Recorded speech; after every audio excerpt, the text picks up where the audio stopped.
Welcome to Season 2 of Dead Headspace. You can find us on Apple Podcasts, Spotify, Stitcher, Ghana, and all other major platforms, which now includes YouTube.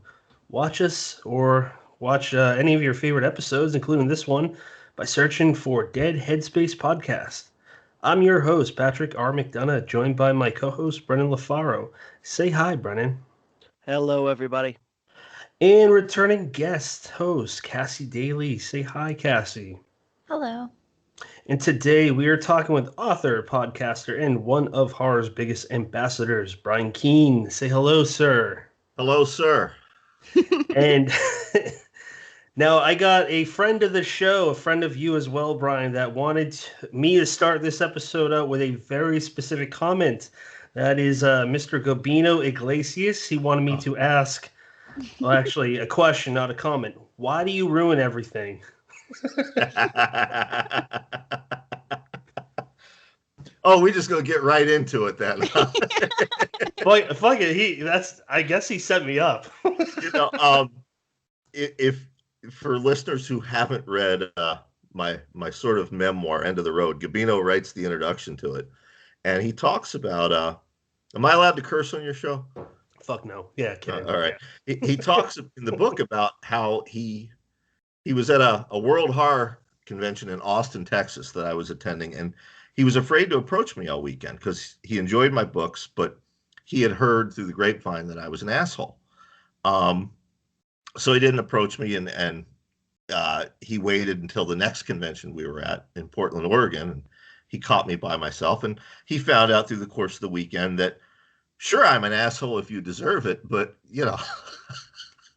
I'm a nice guy. What he's referring to there is, there's a certain subset of our industry, I guess there always has been, there probably always will be, that think that people like myself or Nick Mamatas or now young Jedi Padawan Gabino ruin everything, by demanding things like, equal pay and diversity in publishing and things like that. So, fuck them. Not Gabino, but fuck those people.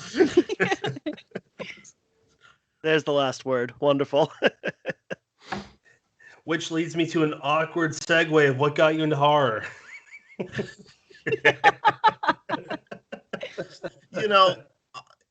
Actually, it's not as an awkward a segue as you might think. I mean, early on, as a little kid in the 70s, you ever watch that 70s show?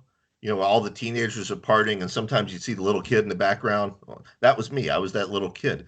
I early on, like age 6, I discovered comic books, and the ones I enjoyed the most were certainly horror. Stuff like Man-Thing, Swamp Thing, even Marvel superhero books like The Defenders, which ostensibly were superheroes, but there was always a supernatural element to it. And from there, I graduated very quickly to adult horror novels of the time. Stephen King's Salem's Lot. I read that when I think I was 11. F. Paul Wilson's The Keep soon after. And it was the same with films. The Omen, Jaws, Exorcist. Back then we didn't have DVD or VCR or streaming. So what you had to do is you had to lie to your mother and say, I want to go see the new Disney movie. And then when she dropped you off, there was always the teenager working the theater who you slipped him an extra $1. He'd let you into the R-rated film. But I was always attracted to monsters and the supernatural, etc. However, and here's the segue, into what you mentioned and what we were talking about there a moment ago.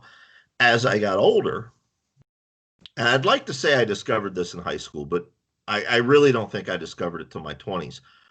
Horror really speaks to the state of the world and the state of society in a way a lot of other genres don't. I mean, yes, you could say science fiction does. You could say historical fiction, literary fiction do. But horror can do it in ways that other genres can't. You look at, I mentioned Stephen King's Salem's Lot. On the surface, it's a vampire novel. But if you examine it, it's really about the death of small town America, which was a hugely popular worry, and I don't want to say popular. It was a huge worry on the shoulders of most Americans back then. You look at Bentley Little's The Store. It's all about the rise of superstores like Walmart's and what they do to towns and communities. I mean, horror has always been political. It's always been social. And as an adult, I really like to celebrate those aspects of it. Brennan, why don't you jump in, bud? I think that's a great answer as far as the social commentary, and the one that springs to mind right off the bat and kind of has a little bit of pulled from the headlines is the Dead Zone with Greg Stilson and all that, and it just allows you to kind of look at it through a lens that you're not going to see in any other genre, to get an up close and honest look that adding a little bit of the exaggerated and the hyperbolized macabre gets you to the heart of the matter, and I absolutely love that. Do you have any other favorites besides, you mentioned Bentley Little, you mentioned Salem's Lot, that really kind of nail down a time period or something like that? Oh, absolutely. I mean, we could go for 4 hours this evening. And poor Cassie wouldn't get a word in edgewise because I would keep going and going. You mentioned the Dead Zone and I mentioned Salem's Lot. There's a lot of it in King's work from that era. I can't talk about what I'm working on, but I can say that I'm currently working on a project that has me revisiting all of the Castle Rock stuff set in the 70s and the 80s, like the short stories and the novels, etc. And there's so much of it there. It's so rich with it. But we mentioned The Store. A lot of the stuff coming out now. We talked about Gabino there at the beginning of the show. His stuff is full of it in the best possible way. Nick Mamatas, who I mentioned earlier, he always has something to say. It's not just a fun monster novel. But even the pulpsters, my dear departed friend J.F. Gonzalez, he thought of himself as a pulp writer. He wore those influences proudly on his sleeve, as I do. But he also had something to say with that. You look at his novel, The Corporation, which is it predates the legal argument that corporations can qualify as people. If you remember that famous Supreme Court case from a few years back, Jesus's novel predates that, but speaks to that directly, Yeah, definitely. So I'm going to kind of turn tack here a little bit. Now, you kind of find yourself in an interesting place in the history of horror where there are some people who are still working today, and Ronald Kelly, who we've had on a couple times, love him. Springs to mind. Yeah, wonderful salt of the earth guy and a hell of a writer too. Yeah. Who, they were influences on your work, and they're still active. Pat mentioned in the intro that you're kind of an ambassador to horror, and one of the kind of things that you do well is pulling from the people who kind of came before you and learning from them, but also, building up the people who come after you. So I want to talk about the people who come before you. Who are some authors like Ronald Kelly who people in this genre, maybe getting into this genre, who don't know the indie side as well, should really know? Oh, God. I mean, again, it'd be a 5-hour show. I mean, I believe if you're going, particularly if you're going to be a writer, but also if you're just a fan, you need to know the history of the genre. One of my nonfiction books, I'm not sure which one, has an essay called Roots where I wrote about this. But I mean, top 5 that were an influence on me and are still alive and working today that I think everyone should read because their thumbprint on this genre is huge. Would be, I'm going to count them off so I make sure I don't go over 5. Joe R. Lansdale, Ronald Kelly, F. Paul Wilson, Elizabeth Massey, and see, that's the problem with only limiting myself to 5. Now I'm thinking, who's going to get mad at me if I don't mention them? John Skip. Not that John would get mad at me, but just what I did there is I tried to pick as wide and diverse, stylistically as wide and diverse a range as I could. Every one of those people writes very differently. They write very different books. Some of them are doing quiet horror, some of them are doing splatterpunk, but those are ones that had a direct influence on me, and I think everyone should be reading. So on the flip side of, I'm sorry, Brendan. Sorry, go ahead. I'll jump in real, but all of authors, and it's such a shame, and maybe this is a comment on the way I came up looking at books, but all of those authors were people I had never heard of 3-4 years ago. I had to go down a rabbit hole to kind of stumble across them, and I feel like I'm playing this epic game of catch up, and there's just so much incredible stuff out there for the the student of horror fiction that really thought it all ended with King, Kuntz, and Rice, and especially with Lansdale being such a prolific writer in multiple genres. F. Paul Wilson's body of work that's just, you get lost in there. I just to be able to kind of look at those people who are still producing, and learn from them while you're seeing the writers, while you're reading the writers that they influenced, it's a cool time to be discovering the genre, I think. I think so. And your generation, I think, has it a lot tougher than mine did. For us to discover new authors, it was a trip to the bookstore, and it was whatever, Zebra and, maybe Dell had out in paperback. And then, of course, you'd always have the new King hardcover, etc. And then, of course, when my generation began writing, it was the same thing with Leisure and their horror line. But now, with the collapse of the mass market and the growth of the indie market, there are so many horror authors now. And, all those veterans are still in print, and they're scrabbling to be heard amidst the crowd. And you've got all the my generation and the 2 generations of writers now behind us all getting published and scrambling to be heard in the crowd. And it's very easy for those authors to get lost amidst the din. And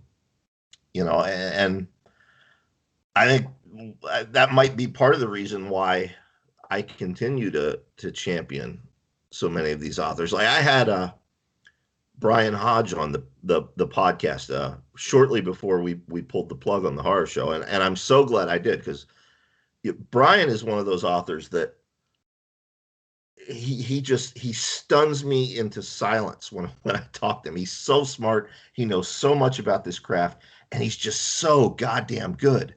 And I was aware that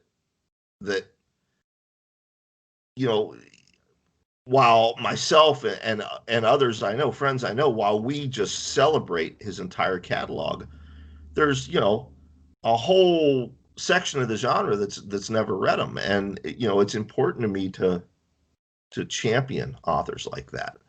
It can't just be about selling my own books. I do fine whether I go out and promote tomorrow or not. My stuff sells well enough that I'm going to get a royalty check every month. So, why not use my bullhorn to sell other people's books, is the way I look at it. I think that's really good. And I think that's something that a lot of more prominent people in the community, especially people who are more on social media like you and like Gabino are right now.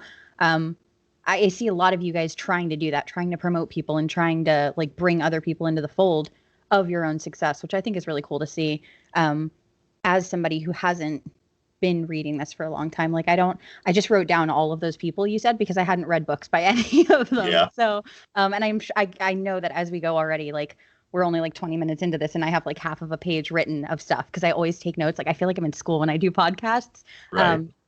And so so I totally get what you're saying about the you know, some of the, I don't know, quote unquote classic, not older classic, but like more older than recent authors and how important that is. But just for my own curiosity's sake, and also just for the sake of, you know, anybody listening, who are some of your favorite authors that you find really influential that are more recent or that have recently been published, like that some people maybe don't know of, or that even if people have heard of them, you're just like, wow, they're amazing, you need to read them? Samantha Kolsnick. I mean, I don't know if the three of you read her debut novel, True Crime.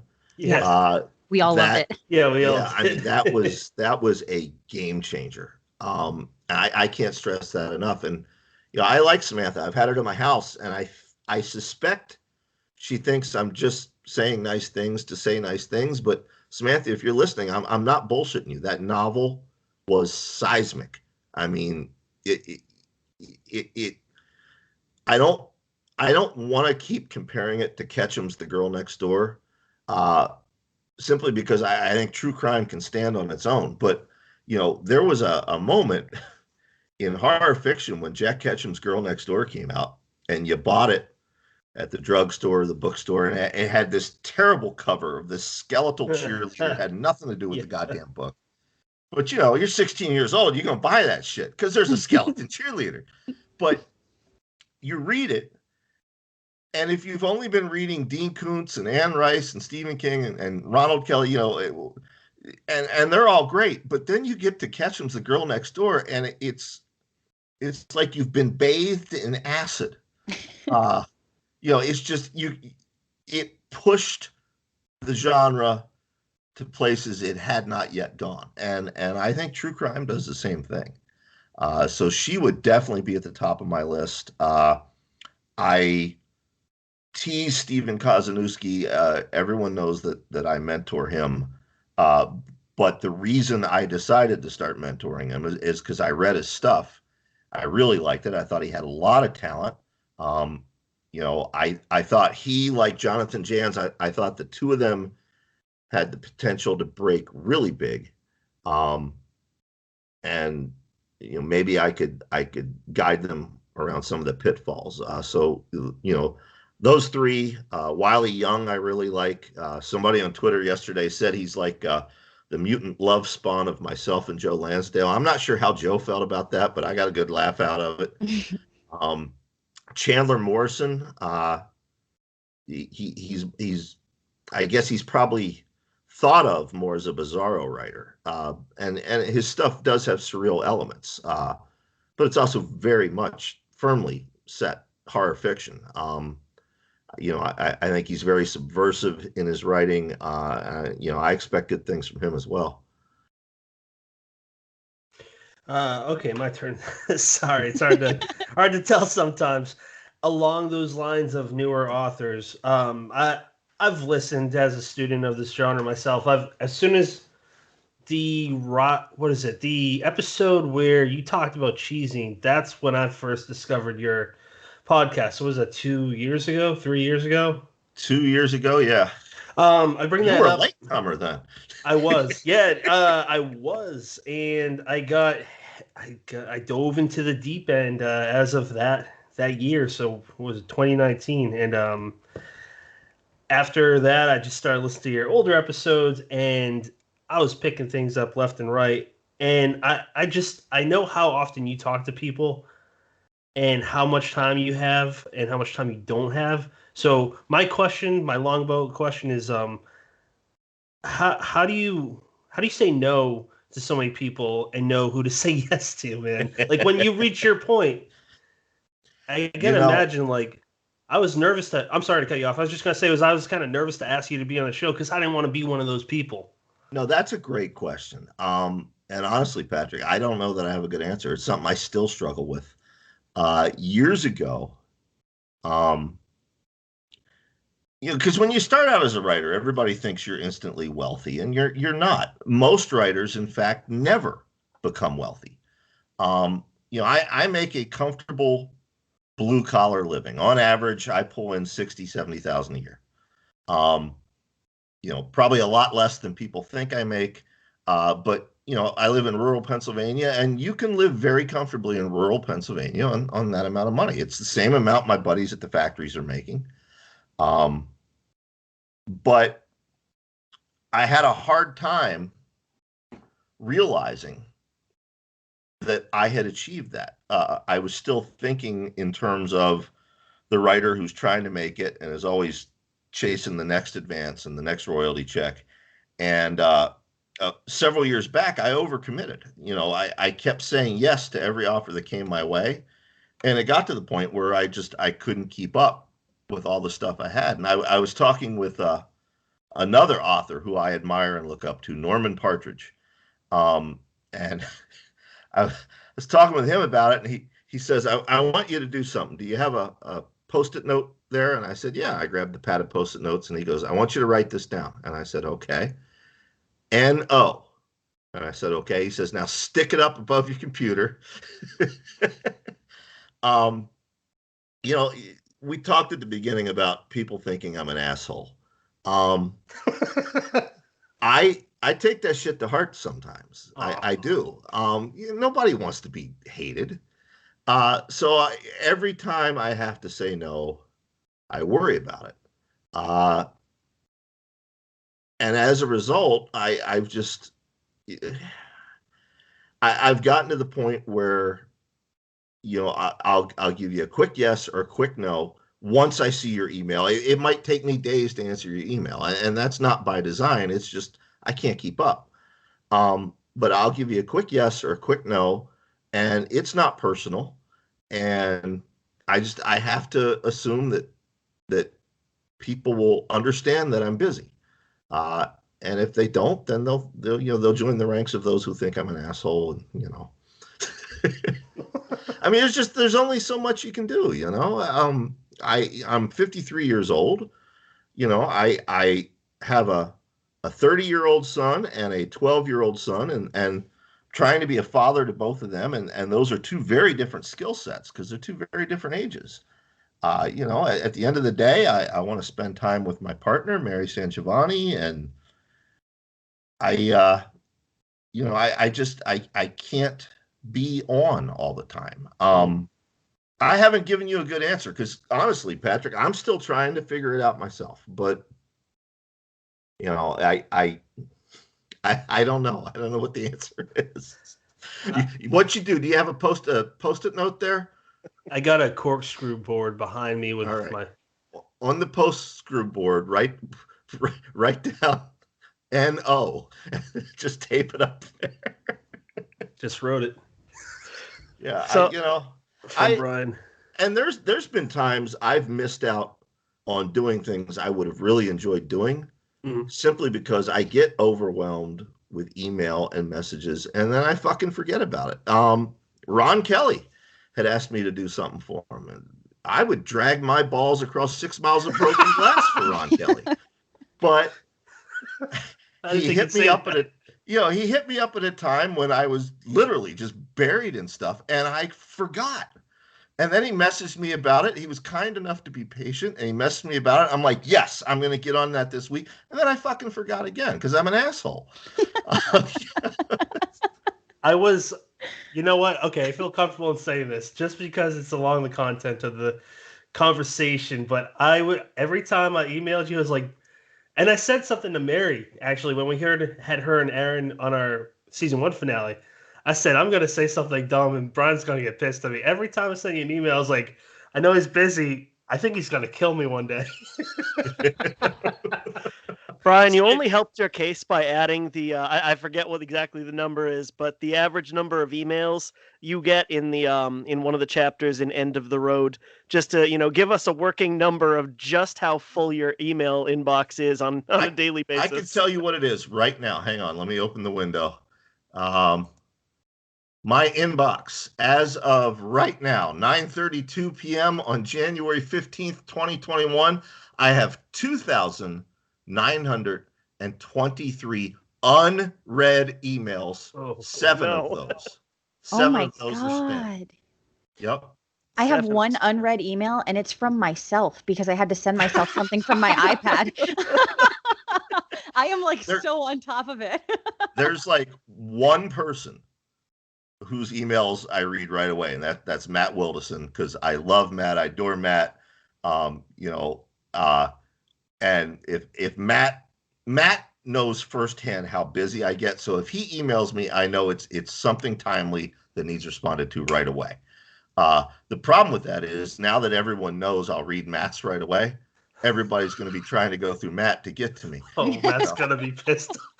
Brian, what'd you do? I'm friends with him. He's gonna hate me now. Yeah, but my Mary and my mother and my ex-wife, who I'm still very close to, the three of them, when they get together, they like to tease me, because they'll be like, "Why didn't you tell us such and such?" And I'll say, "I put it on Twitter," and and they're like, "We shouldn't have to go to your Twitter to find out what's going on with you." But to me, that's the easiest way to communicate stuff like this. Yeah. I could spend all day answering email and not get anything written, or I could take a minute to blast out a tweet and then get back to work. Yeah, absolutely. That's super true. Just the smallest taste of what you go through, and that's the best way I could word it, is when I started taking over a review platform last year. Oh, And you fool. I don't do that anymore. I gave it up, man. But then I also was trying to write, and that's around the time I was becoming a father for the first time. It stressed me out to the point where I was causing my wife stress. So I had to make some decisions, man. And yeah, it's not easy. I can't imagine all that. Like, I get 5 emails. I have to keep up with those, and I'm just like, fuck it. So I can't even begin to imagine what that is like for you on a daily basis. Lots of weed, I imagine, helps. Not so much these days, but yeah, it used to be that. Brennan, I think you had a question. Yeah, Brian, this might be kind of a dead-end question, but, you said yourself that nobody likes to say no to anything, especially if it's for a friend or somebody you've worked with before that, has helped you out in the past. But what kind of advice would you have for somebody younger who, when they're getting multiple offers, it's their name is, building their name is still on the line, and they don't want to say no because they're afraid they'll miss opportunities in the future. How would you tell them to keep from, getting in over their head and sinking? Well, I mean, back in the day, the method used to be if you wrote a short story, you submitted it to the highest paying market first. And then if they said no, you submitted it to the second highest paying market. And you kept doing that down the line until you got into the zines that were only paying you in a copy. I think the same thing holds true today. If let's take you, Brennan. Let's say Gabino Iglesias puts out a call for an anthology, and it's going to be published by Tor Nightfire. So you're going to be in the bookstore, and then you get an invite from, let's say, Deadite Press. Solid, reputable indie publisher. They want a story from you for one of their anthologies. And then you get an email from Bill and Ted's horror website and YouTube channel that has 5 subscribers. You pick and choose. You have time to write 2 of these stories. Which 2 are probably going to benefit you in the long run? You're going to go with Gabino and Deadite, right? And you're going to tell Bill and Ted, "Hey, I'm sorry, I can't do it right now. But come back to me in 6 months and hit me up, and maybe we can do something." That way you're not closing the door on an opportunity. You're choosing wisely what to do with your time. And that opportunity may still be there. No, it's not the Bill and Ted, right? No. Okay. They'd have more than 5 subscribers, I would guess. Just a fan page. Yeah. They could go back in time to get like the first page and then kind of monopolize from there. Cassie, do you want to jump in? We're kind of hogging the airtime.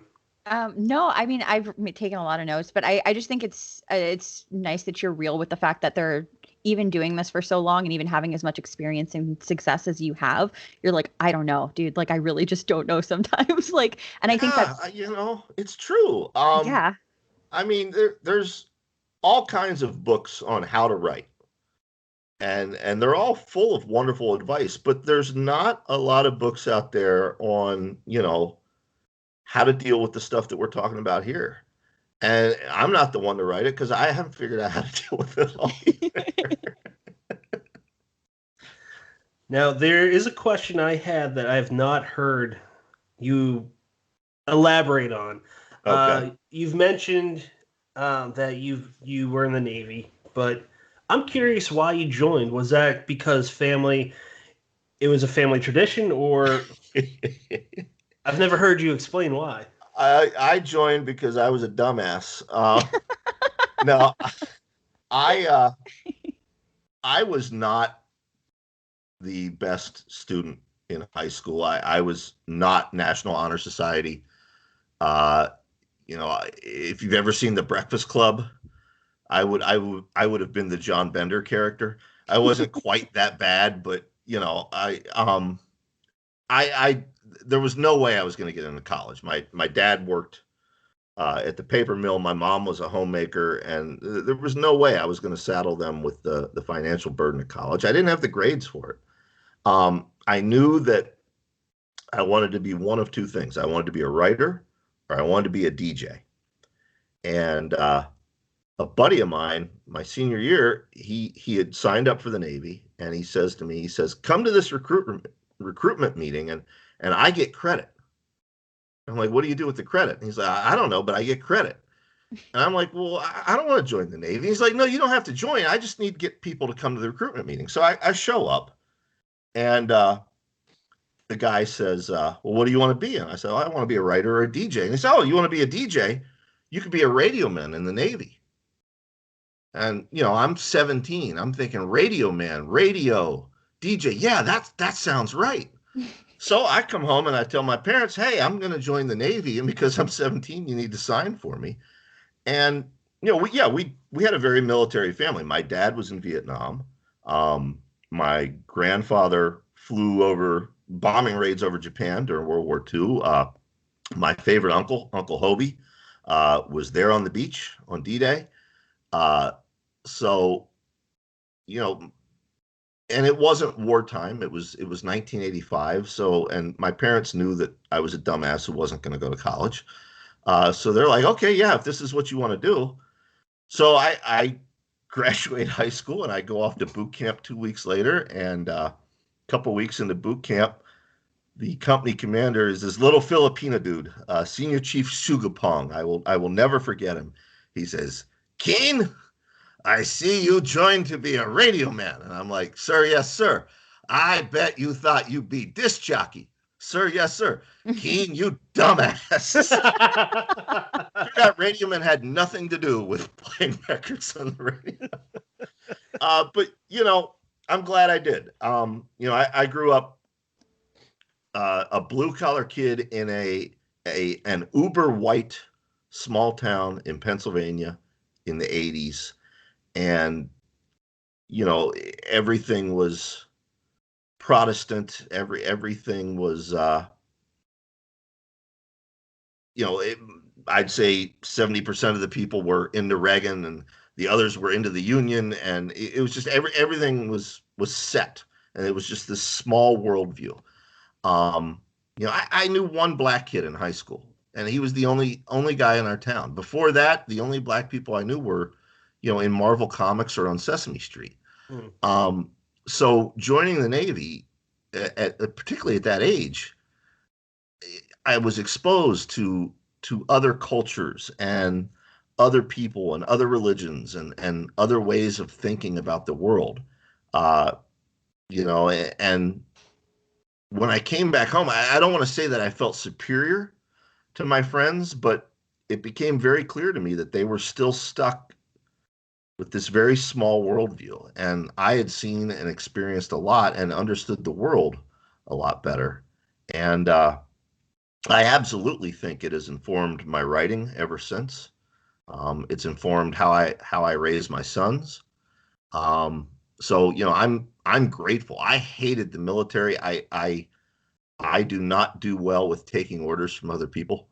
I'm a bit of a disciplinary case, but I am grateful for the time that I served. I love the people I served with. They're my brothers, and if I had to do it all over again, I would. But I wouldn't let either of my boys join. So. But you can't pay for that worldview, like you said. Imagine Brian Keene stays in that small town and aspires to be a writer. How different is your fiction going to be? How different is your nonfiction going to be with that skewed worldview, that very narrow worldview?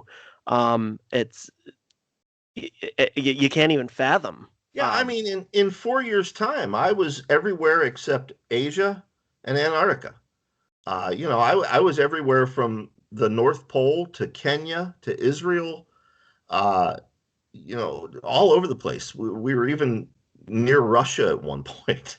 And it just, I had never met a Muslim person. I didn't know what Buddhism was. I didn't know there were things you could be other than a Republican or a Democrat. I mean, it was an eye opener in so many ways. Was there an experience that stood out from the rest, what be it good or bad, while you were literally traveling the world?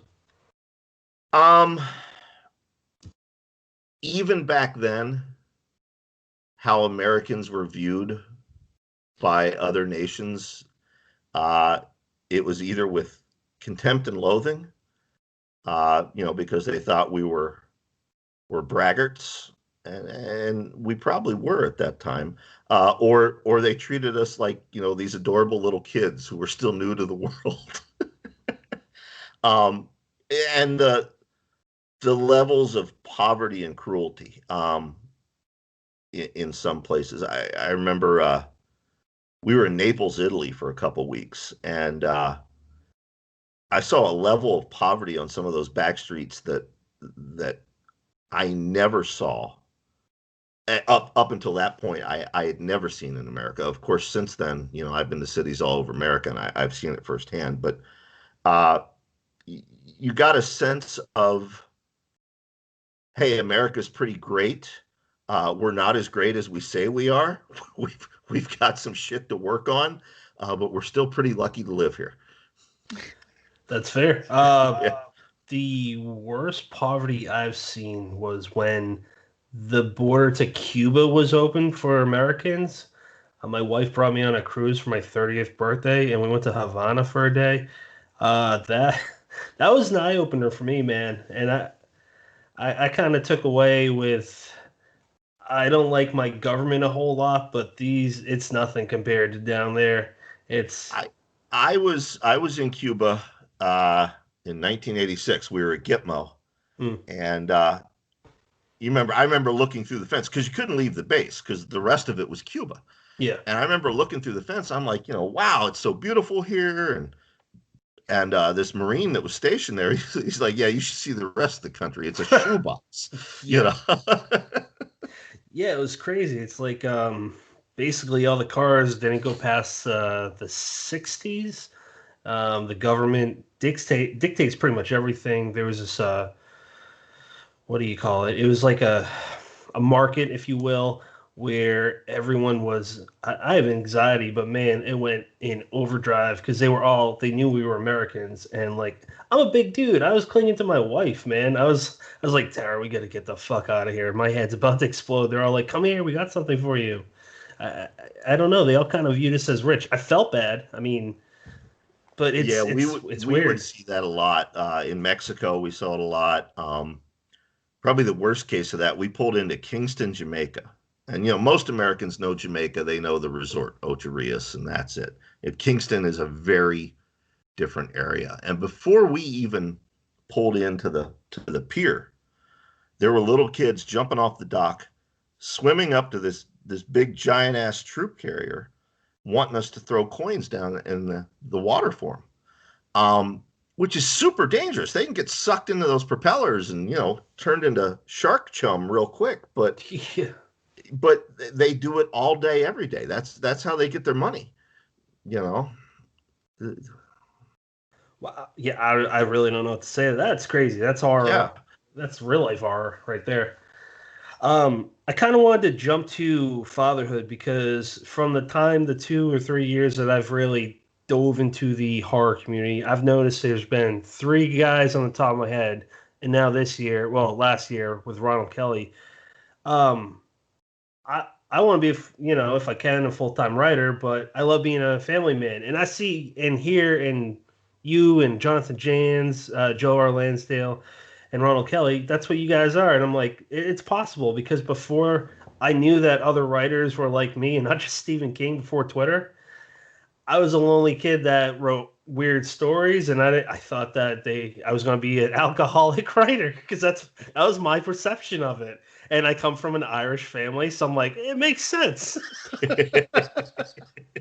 But first off, again, thank you for being a part of that because it just instills in me a green writer at the time. I guess I still am, but it is important for me to see that. I'm sure it is for others because there's other younger guys like me, like Brennan. He's a father and a writer. We both kind of want to give it our best and be there for our kids. But my question is with the podcast, with End of the Road, it all kind of leads to this question: is there's more time for your family now, I imagine. So what's that like, man? Like compared to when you were overloaded with work?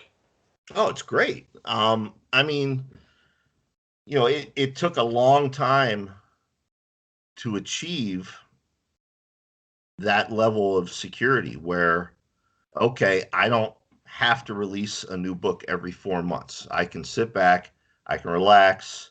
I have a sizable backlist of stuff already in print that's going to continue to generate income. It's great to be able to sit back and relax. I've got a great relationship with my 12-year-old. Now he's starting to become a teenager. And he's starting to fight back on a few things. Things he thinks he should be allowed to watch that he's not allowed to watch yet and stuff. But we have a great relationship. It's nice to be able, at the end of the day, just turn off my phone, not have to sit there and think about recording a podcast, and just sit down with Mary and the two of us chill and talk about our day and talk about things. But it took a long time to achieve that. And I always think back to Joe Lansdale. I mean, he's this huge success story. I mean, not just the books, but with movies and television and everything else. But Joe, when he was starting out, he was literally writing with Casey and Keith, his two children, on his knee, balancing them on his knee in a typewriter. I think it comes down to, if you're serious about writing, you have to seriously treat it like a second job. And it comes down to finding a schedule that works for you and sticking to it. And you go to your day job and then you come home and you devote 8 hours to the day job. Maybe you devote, 4 hours to the family. And then when they all go to sleep, you devote an hour to writing and then you go to bed, or you get up early, an hour before everybody, and you devote that time. Make sure your partner or your spouse understands that you're serious about it, that this is something you want to do. But also understand the sacrifice your spouse or partner are making in giving you that time, and make sure you're paying them back for that by giving them time as well. It's a balancing act. But I think if you treat it as a second job, I think you can make your peace with it. Yeah, I love that answer, Brian. And honestly, the biggest reason I like it is because when we asked you, how to balance commitments and how to deal with, requests, take on things, your answer was, geez, I'm not sure. But when we asked you, how to put family first, you didn't hesitate for a damn minute. And I think that's just a pretty cool way to go about it. I mean, I wish I wish I could toot my horn, but the truth is, I learned that lesson the hard way. My ex-wife Cassandra, we got married before I broke big. I was a writer when she met me, and I started getting published while we were dating. But after a couple years in marriage, when I really started to take off, I would literally sit out in my office 12, sometimes 14 hours a day and write. And I thought, because again, I'm a dumbass. That seems to be the takeaway from this episode. Brian Keene is a dumbass. I thought I was doing the right thing. I grew up watching my dad go to work, 7 days a week, shift work at the paper mill. And when he wasn't working, he was down to Union Hall, helping out with the union. And he was always working and, busting his ass to provide for the family. And I grew up very much with that mindset. I've got to work hard. And writing doesn't seem like you're working hard. So, well, if I do it long enough every day, it's just like I was at the paper mill. But what I didn't understand until after we got divorced was, Cassandra was sitting there in the house by herself while her husband was out there lost in his own head. And when I would stop for the day and come in, I didn't want to talk because I just spent 14 hours writing about terrible people and terrible things. I don't want to talk about that. I had no energy left at the end of every day to give to her. And we got divorced, and rightly so, and we're both much happier and healthier people today as a result. And our son is super happy. But yeah, it's a lesson I learned the hard way. It's a lesson I don't repeat with Mary. It helps that Mary is also a writer. She's been doing this as long as I have. She's successful as well.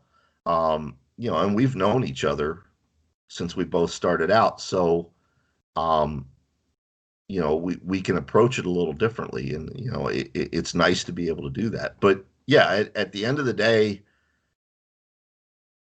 look, we get in this business, and especially with social media, we're friends with everybody and everybody's getting along, and, we're all one big tribe. And I know I preach it too, but at the end of the day, man, it's not your fellow writers, and it's not the people you talk to online. It's the people who are there in the home with you after you log off. That's who's got to come first.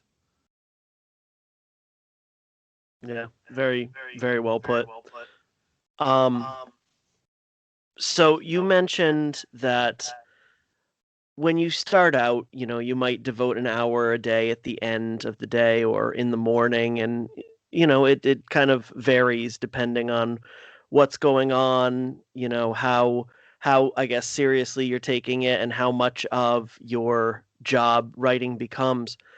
I want to talk a little bit about your writing process, and I want to talk about something you posted recently. And if you don't want to go down this road, just say the word. But Okay. you made a tweet that said that you tend to write every day, whether it's scribbling a paragraph in a notebook because you're on the road, or whether you're sitting down for 14 hours. Except for, you noted 2 days, September 12th, 2001, and January 7th, about a week Yep. ago. I wonder if you could talk to that a little bit. Yeah, I mean, it's true. My dear departed friend Tom Piccirilli, he used to say that, if you're stranded on a desert island and you start writing stories in the sand with a stick, then you're a writer. And what he meant by that is, those of us who are compelled to write. I'm one of those people. I write every day. I'm miserable if I don't get a chance to write. Mary will tell you she can't stand to be around me if I haven't had a chance to write. But yeah, the day after 9/11, I couldn't write that day. I don't know anybody other than maybe Joe. I think Joe Lansdale said he wrote the day after, but I'm thinking back. I don't know anybody else who wrote the day after that. For one reason, so many authors and editors and agents, etc., in our industry live and work in New York. And at that time, the internet was still in its infancy. So we didn't know right away that everyone was okay. It wasn't like there was a Facebook where you could check in and say, hey, I'm okay. Yeah, I remember my editor at Leisure at the time. I knew he took the train into New York and he got off in the station beneath the World Trade Center. And I knew he would have been getting off about the time the plane hit. And I didn't hear from him until the next day. So, yeah, there was that. And, now most recently with this insurrection at the Capitol, and look, we're not going to get into politics here. I think people know my politics. I consider myself an independent. I'm fairly moderate, I guess you would say. I'm a little bit liberal. I'm certainly not a far left progressive, but I'm certainly more liberal than, I'm certainly not a conservative. Let's put it that way. But whatever your politics are, let's call it what it was. It was a coup attempt. It was a poorly executed coup attempt, and thank Cthulhu for that, but it was a fucking coup attempt. I couldn't write the day after that because, people think, we elected somebody else and they're going to get in office and wave a magic wand and all of this is going to go away, but it's not. Terrorism didn't go away after 9/11, and what we're looking at now isn't going to go away after January 21st. And, as a father, that scares the piss out of me. I was thinking about this the other day. When I was a kid, the original Mad Max movies were a big thing, and Snake Plissken from Escape from New York. And we would go outside and we would pretend we were Mad Max and Snake Plissken, and we'd talk about how cool it would be to live in that sort of dystopian society. Of course, as an adult, you realize, no, that would not be cool. But the other day, my 12-year-old and author Summer Cannon's son, who was like his best buddy, the two of them were talking online. And later I said, what were you guys talking about? We were talking about how cool it would be to be Mad Max or to live in the world of Fallout, the video game. I'm like, yeah, I remember being that age. But then we had to talk about why it would not be cool. I'm terrified for the future, not so much of the country, but more immediately for his future and for Summer Cannon's son's future and for all the other kids their age I know. The genie's out of the bottle, and I don't know how we put it in, but I know how I'm going to deal with it by writing horror fiction. And that brings us back to what we said at the beginning. Horror is always social. It's always political. You're going to see everything from these last 4 years showing up in horror. You're seeing it already showing up in horror. I would argue it showed up beforehand. People don't realize I wrote City of the Dead in 2004, and the main antagonist in that was Donald Trump. I changed the name to Darren Ramsey, but he was Donald Trump. He was a real estate developer tycoon from New York City. Brian Keene just admitted that he is the writer for The Simpsons. Real quick, because I was going to mention it, City of the Dead. I see it behind you. My wife told me of this used bookstore that she goes by at her new work, and I was like, we got to go. So I went. I looked, no horror section, but I found. I'm not even saying this because it's you on the show. I found one horror book. It was City of the Dead by you. So obviously I bought it, but I asked where did they have me shelved if they didn't have a horror section? It was in like the weird, just like general fiction section. Yeah. I'm moving up in the world then. I'll take that. I asked the guy if he's going to have a horror section. He's like, I don't know, maybe. But we got I'm in South Jersey. We got Mary and you and Todd Kiesling, Tim Meyer. I'm like, there's a lot of local talent here. And he goes, yeah, I'll think about it. So that conversation ended quickly.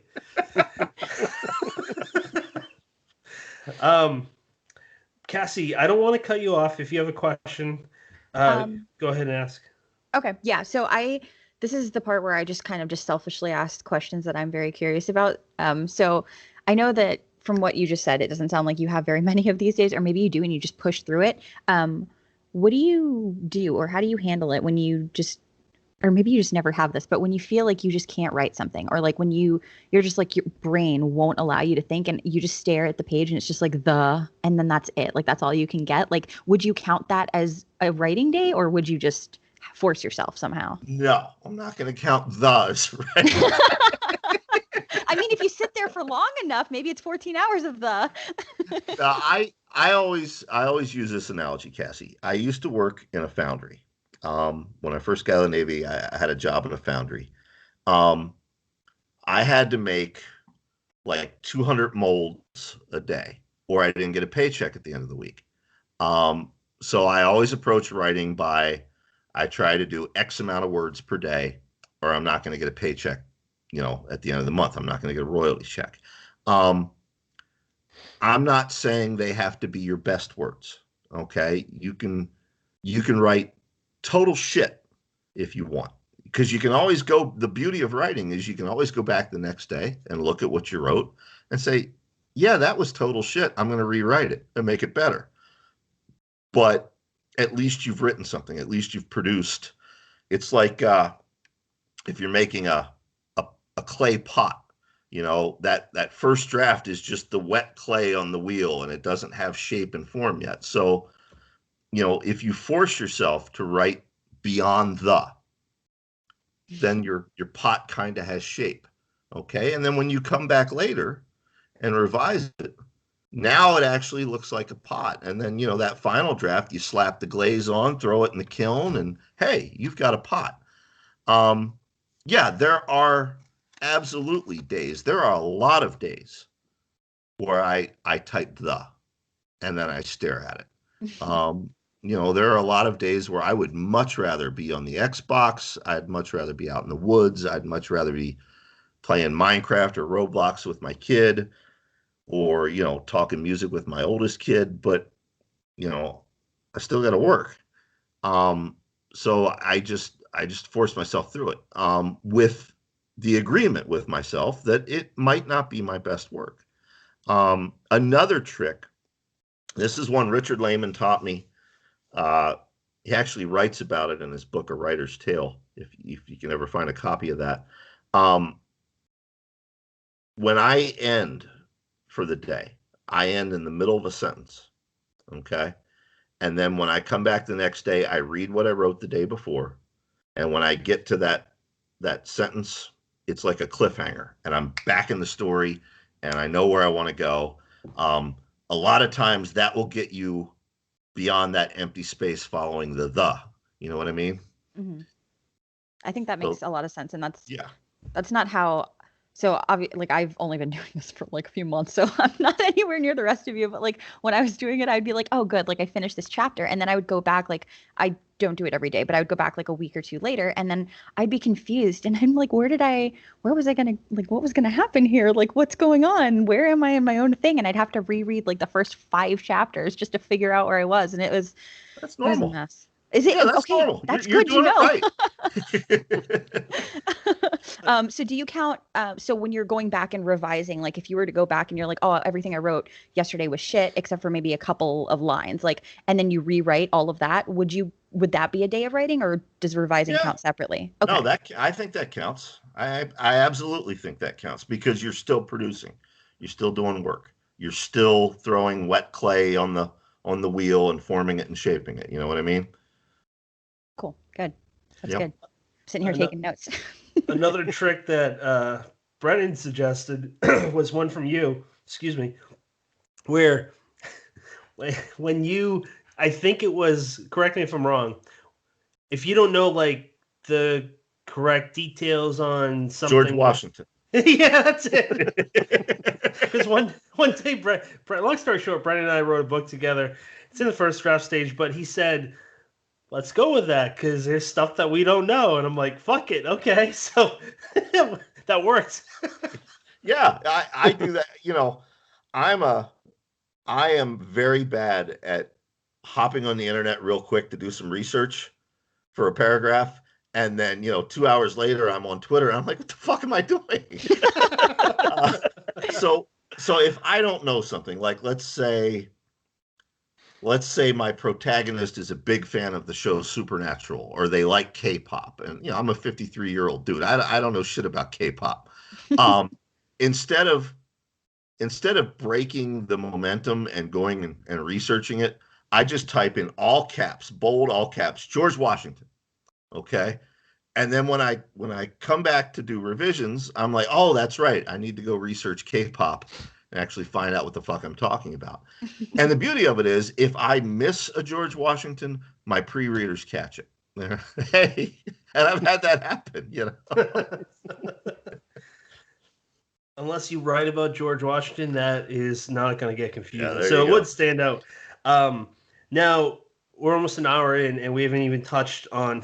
We talked briefly, but we haven't dove Hang into. on, while you're asking, I want to text Mary, who's downstairs, and ask her to bring me an iced tea. Now it's a 50-50 that she'll bring me an iced tea because her phone might be muted, but we'll see. So you might get a guest special appearance by her. We love Mary, so that'd be amazing. It's good. I love her too.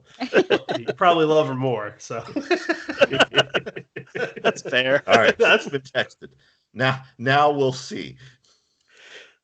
I was going to ask you. I'd like to dive in a little bit of End of the Road, and I don't say this lightheartedly. I feel like I've read a fair amount of the books on the craft and whatnot. I flat out said that End of the Road is my writing Bible. For how you feel about Dick Layman's A Writer's Tale, this is how I feel about your book, End of the Road. Reason being is because it breaks it down. It's like, hey kid, here's what I did. If you want to actually do this, it's a little bit different. But at the end of the day, you sit your ass down and you actually write. You have a lot of interesting stories, and I don't know. I kind of chuckled to myself. I'm like, I bet I would react a little upset too if I had that many fucking emails. But the funny story without ruining it, the Flintstones, that bit cracked me up. Brett and I were texting each other about that. And I'm here to tell you. I mean, yeah, I'm a writer. Of course, I tend to exaggerate for comedic effect. But that Flintstone story, 100% true. No exaggeration. I mean, all of that happened exactly the way it was written down. Brendan, why don't you jump in? Because I want to hear what you have to say about End of the Road to Brian. I loved I was texting Pat before I got to, I think it was in one of the later chapters, you were talking about trying to visit the childhood home of Hunter S. Thompson and wondering why the hell it's not a national landmark. Right. And I saw so much of his style in End of the Road. And I guess anybody who has an interest in journalism and pursues it in any limited or like major capacity is probably gonna list him as an influence. So I shouldn't be surprised. But I thought it was a nice payoff for me when we got there. I said, yes, he does know his. I'm a huge Thompson devotee. I mean, he's not horror, so I don't get a chance to talk about him a lot, but he's probably my favorite author of all time. Of course, Nick Mamatas and I, several years ago, we wrote a novel called The Damned Highway, which was basically supposed to be the lost chapters of Fear and Loathing on the Campaign Trail. And it's Hunter S. Thompson versus Cthulhu is what the novel is. And the estate never sued us for it, so we got away with it. But yeah, I'm a huge Thompson devotee. Of all the voices that we've lost, Prince and David Bowie and Lemmy and so many others. I think the loss of his voice is the one that hits me the most because, boy, we could really use him right now with everything that's going on in America and in the world. He had a way. He wasn't always polite about it, but he had a way of cutting through the bullshit and just exposing things for what they were. One in particular is you. He said if he saw these two Proud Boy douchebags, that he would pretty much put them in their place. Yeah, that enraged me. You're talking about the news article this week. The Proud Boys have taken up Hunter S. Thompson as like their patron saint, and clearly they've never read Hunter S. Thompson. Maybe they saw Fear and Loathing with Johnny Depp, but that's it. That's the base of their knowledge. He loathed racists. He hated them more than the Blues Brothers hate Illinois Nazis. Yeah, that's how old I am. I'm making Blues Brothers references, but it's a good movie. It enraged.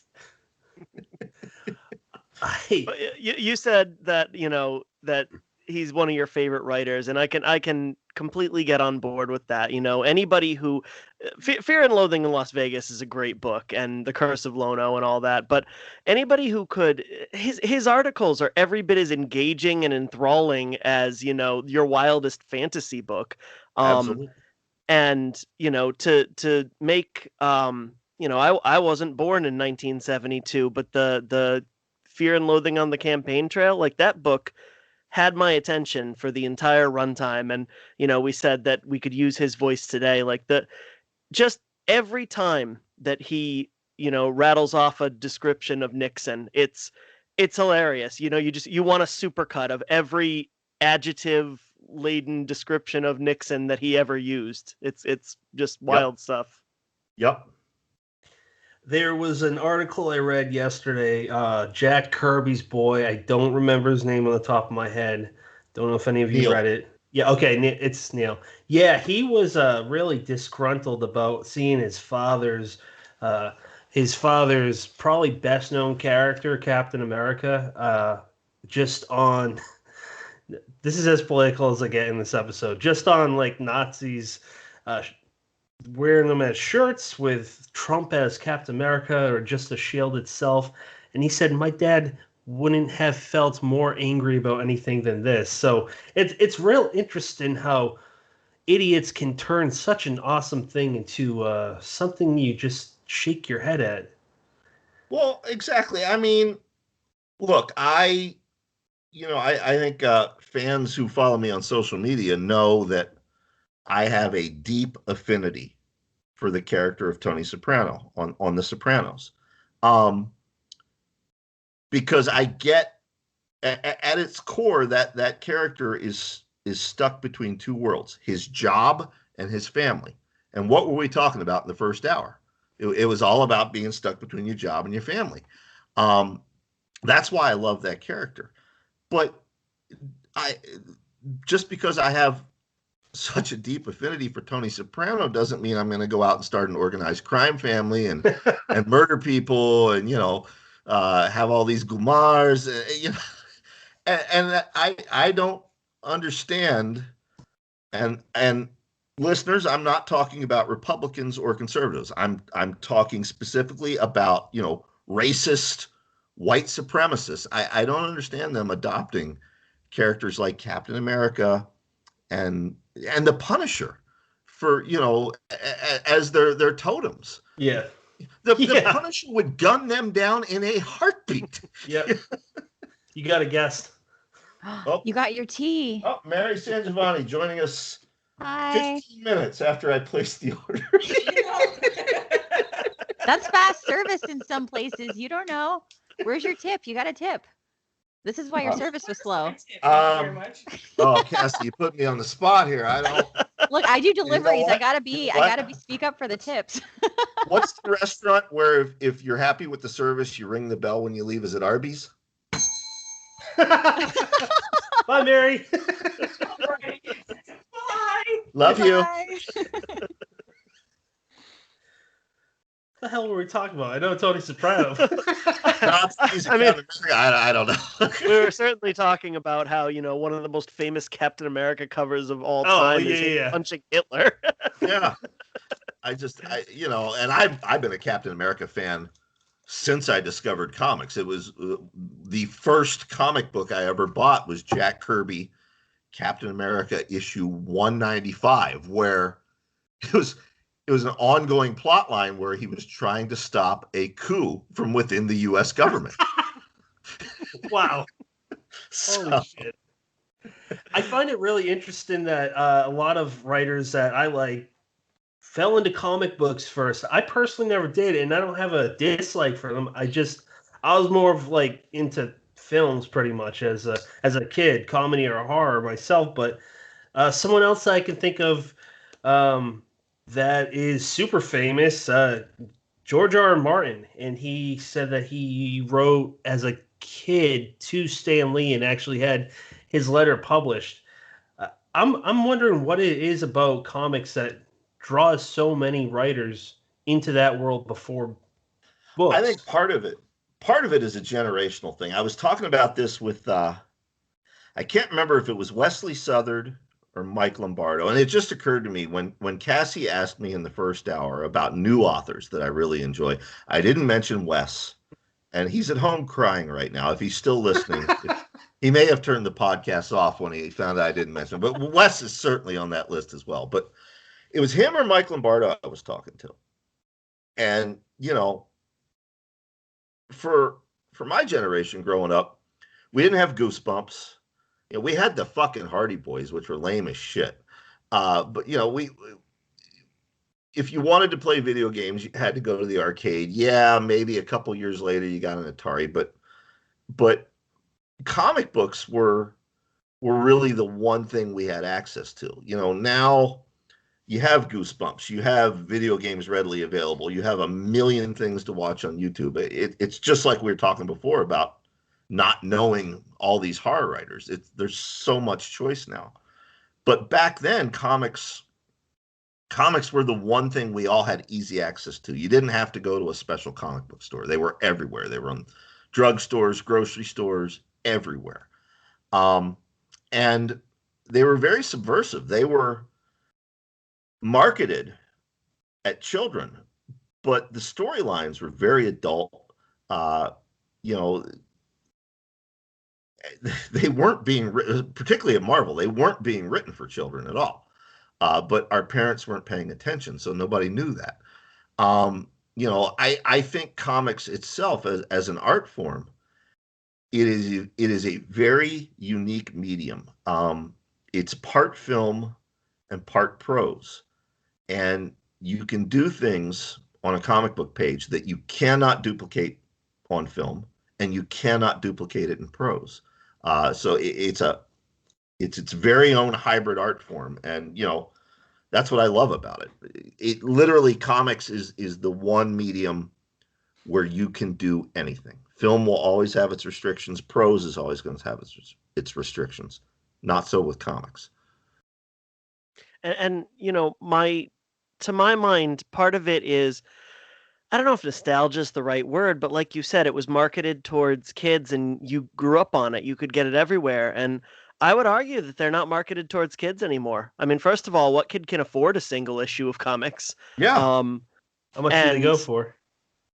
$5 typically. Oh, it's a lot for a kid. And then if you have like a special, like one of the annuals or one of the special, like where they have multiple characters that are combining for a new like spin-off arc, it can be like $7.99 for a single comic.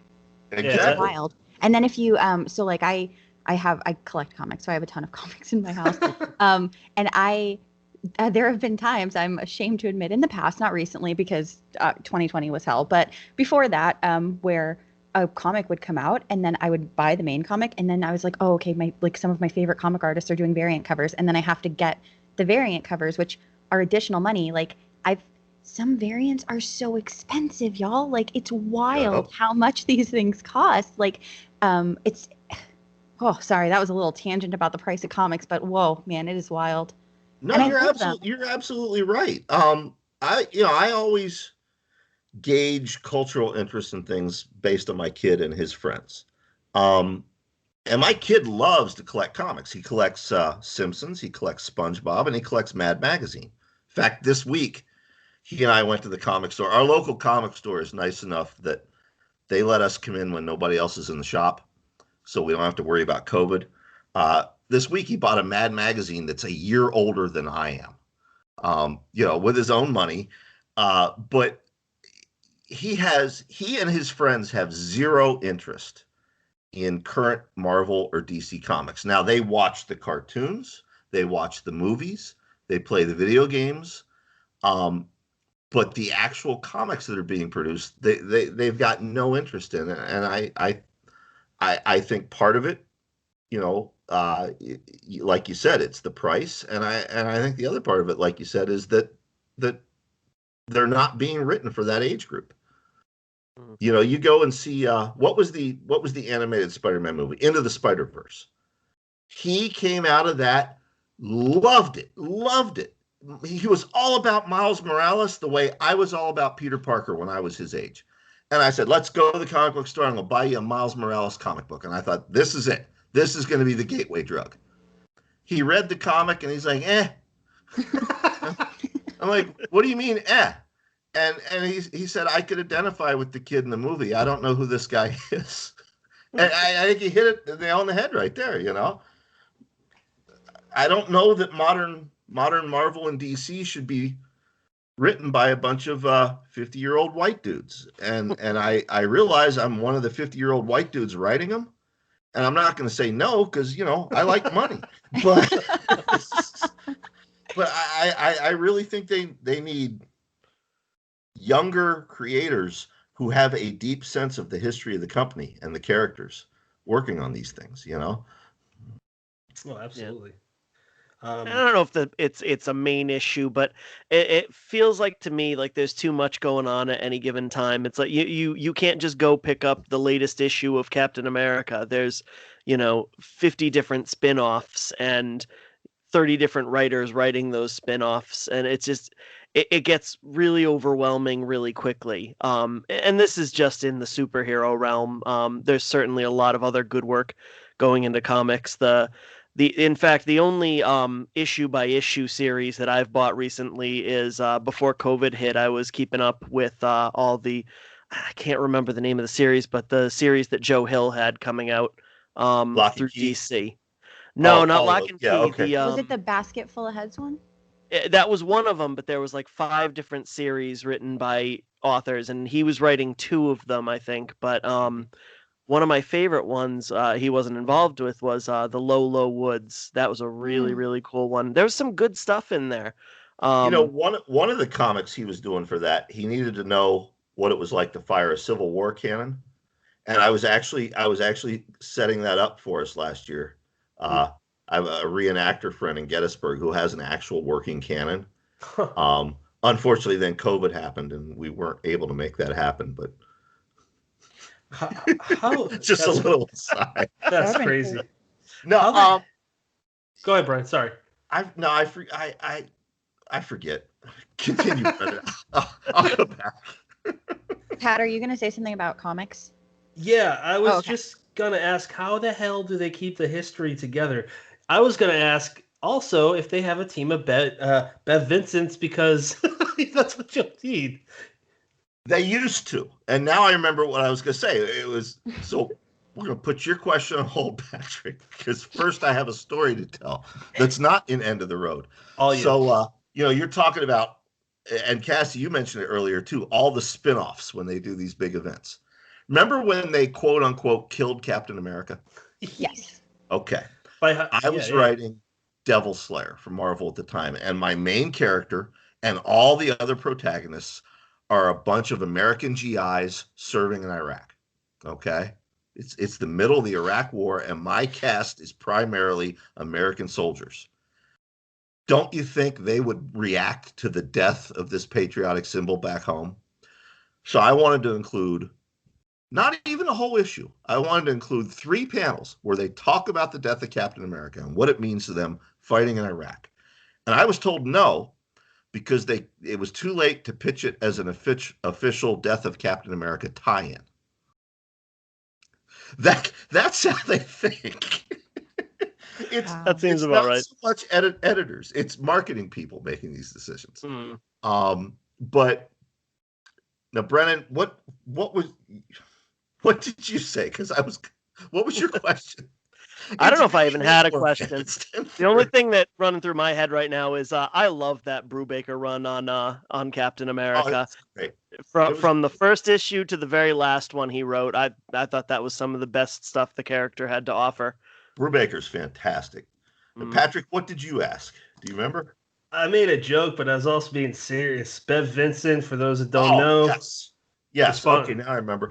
They used to. Marvel and DC both used to have huge libraries of bound issues where an editor could go back and check, oh, we did that. That happened in Amazing Spider-Man issue 176. And you would think with digital technology, it'd be even easier to do that, but they've gotten away from that. They hire assistant editors who are absolutely overworked and overwhelmed. It's like they hire them and then they throw them in the deep end of the pool, and they don't have fact checkers anymore. And particularly at DC, you see that about every 2 years now, they have to do some big company-wide event to service all these continuity errors, which just makes more. Or they just wipe them away and retcon everything, and they're like, oh, suddenly none of this actually happened. Just kidding. Yeah. It's brand new. Yeah. Yeah, I thought Marvel missed a big opportunity a couple of years ago. They did Secret Wars, not the original one from when I was a teenager, but the new one, in which Doctor Doom basically destroys everything, all of reality, and creates his own reality. And I thought, man, what a perfect opportunity to hit a complete and total reset button. And, you wrap up the continuity. That's where the original Marvel Universe ends for all you old people. And now here's a new one for today's generation, starting with issue 1s. And they didn't. And I think I think history will show that was a huge blunder on their part. I could see that. And, it's almost, I hate to throw out the word embarrassing, but with how big the Marvel movies are, how much money those make, the fact that they're not selling more comics to that, like, young teenage demographic, like, that's embarrassing. I can't think of a better word. The girl that works at my post office, she loves telling her friends I wrote Thor. And they're like, oh, yeah, which movie? That's what they immediately go to. Well, no, he didn't. Do you know Chris Hemsworth, Brian? Have you guys hunk? Have any of you guys watched WandaVision that just came out today on Disney Plus? Yet. Oh, it's so good. Please. We're doing that. We're doing that tonight. Good.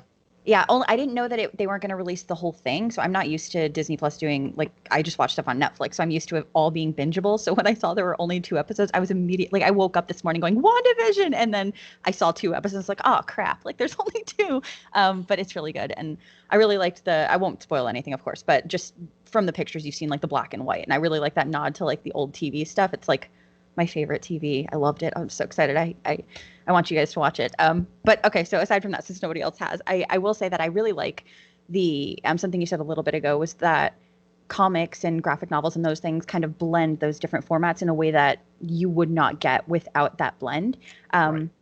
I think that a lot of people, especially, I don't want to say especially in horror, because it's just that's the one that I'm most involved in, the community.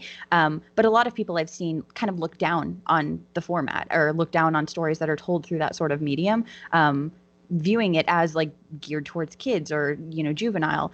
So I think it's really, really important what you're saying to kind of give credence to that, the importance of it as a medium and as its own thing, because it's very different. Like, you couldn't do that with movies. You couldn't do that with just books. Absolutely. You go back and look at Alan Moore's Watchmen. To pull a classic example, there's tricks they do with the art and the text that I really enjoyed the Watchmen television series on HBO, but it wasn't anything compared to that graphic novel. There's things they did in that graphic novel that cannot be duplicated, and it certainly wasn't duplicated in Zack Snyder's adaptation. I'm looking forward to the Moon Knight TV series. Moon Knight is one of my favorite Marvel characters. He's one that nobody ever knows. Him and I know him. I'm raising my hand here because I'm excited for that. And Justin Benson and Aaron Moorhead announced that they're going to be directing some episodes. Those guys are great. You talk about 2 ambassadors of the genre. They love this genre, and it's nice to see them getting a big break like that. But yeah, I'm looking forward to that a lot. That was nice because, at this point, we all know that Marvel could throw whatever directors they want on that, and people will watch it, and people will subscribe to Disney Plus to see Oscar Isaac. but to put a creative team on it like that shows that they're really they care about getting it right. They care about yeah, and it was the same with my friends Scott Derrickson and C. Robert Cargill. When they got Doctor Strange, now yeah, they were known in horror circles, but they certainly weren't the names that they've become now. And I know that since then Scott has fallen out with Marvel, but the fact that Marvel was willing to give them that shot with the original Doctor Strange, it was a huge moment in their careers and their personal lives as well. Such a good movie too, man. It was so different. Yep. One of the ones I'm looking forward to is Nia DaCosta on Captain Marvel 2. And granted, none of us have seen that new Candyman movie yet, but for her to land that gig, that obviously there's something about that people are liking. Can I make a confession, an exclusive for your podcast? Sure. Yes. I did not care for the Captain Marvel movie, and I want to clarify, I'm not one of these meathead incel motherfuckers who are angry because I don't even understand why they hate Brie Larson. I think she's a fine actress, but I never, even as a kid, the Kree and the Skrulls, keep me on Earth. I'm hoping the second one, maybe they'll bring in some villains that I dig and I'll dig it more. But yeah, Thor: Dark World and Captain Marvel, those are the two Marvel movies that fell flat for me. Sir, for exclusives by Brian Keene, you have to get married to come in and say. I did have a question about your podcast. Now, you did it for 6 or 7 years. Do you miss it at any point in time in your ever? Do you ever miss it? I do not. I had toyed with the idea of ending it before we ended it, but I hadn't just, it hadn't crystallized. I hadn't pulled the trigger on it. I wasn't expecting to end it when we did, but I'm glad we ended it when we did. I have so much more time to devote back to writing, devote back to family. The podcast had gotten to the point where I was working on it 4 or 5 days a week, particularly when, it was a really serious news story. I think people thought I just turned on the microphone and talked shit. No, for an hour's episode, it was 2, 3, 4 days of research, making sure I got the facts right, making sure who would go on record, who wouldn't go on record, saving these emails, running things by the attorney and saying, can I say this? Can I get sued if I say this? No, you gotta say it like this. It was a lot of work. And I wasn't enjoying it anymore. If it got to the point where I could just do what we're doing now, where I interview a new writer or a veteran writer who I admire, or I tell a story about my time in the business that maybe will enlighten people, I'd still be doing it. But we set ourselves up as a news podcast, and people were depending on us for that. So we had no choice but to do that.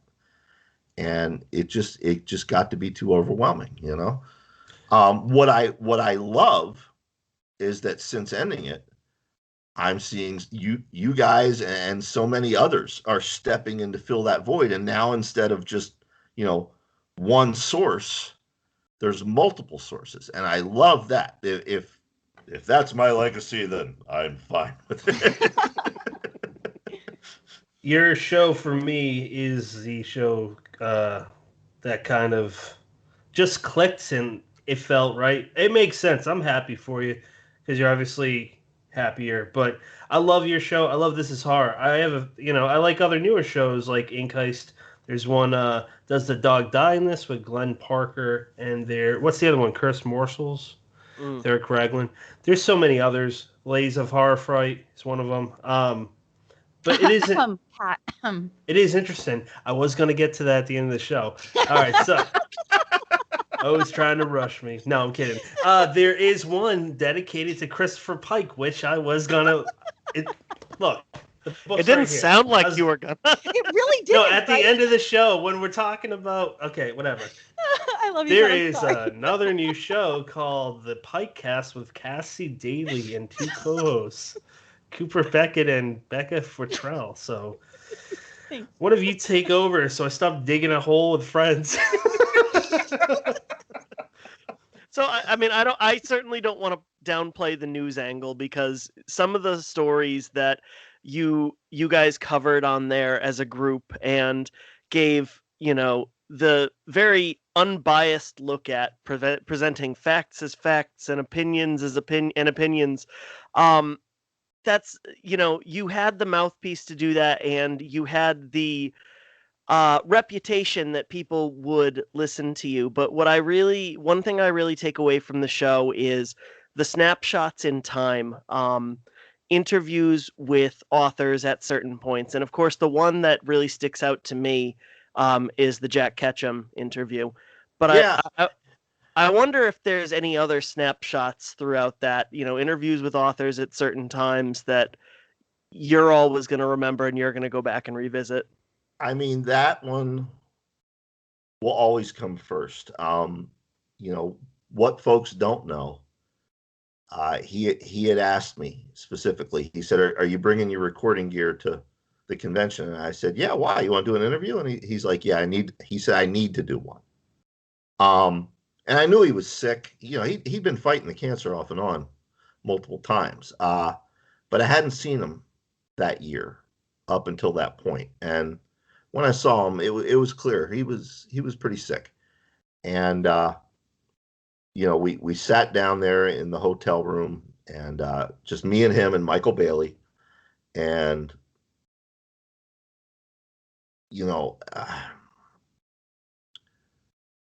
we did not say it to each other, but we both knew, okay, this may in fact be his last interview. Let's talk about stuff he wants to talk about, things that people haven't asked him. Stuff like the Norman Mailer collection and connection, and the fact that he used to be an agent, for Philip K. Dick. Most people didn't know that. He got a chance to tell his Paul McCartney story, which just still makes me laugh to this day. For your listeners who don't know what I'm talking about, he used to tutor Lady Gaga. Her father owned his favorite neighborhood bar. It's a bar that I have drank in as well. In fact, they had my 43rd birthday there in that bar, which he helped organize. But when Lady Gaga made it big, she plays Madison Square Garden, and her father is there in the special box, and Ketchum is there in the box with them, and the big Jumbotron comes on, and Lady Gaga's parents, and the audience stands up and, thunderous applause, and then he stands up and waves, thunderous applause, and he said, I felt like Paul McCartney in that moment.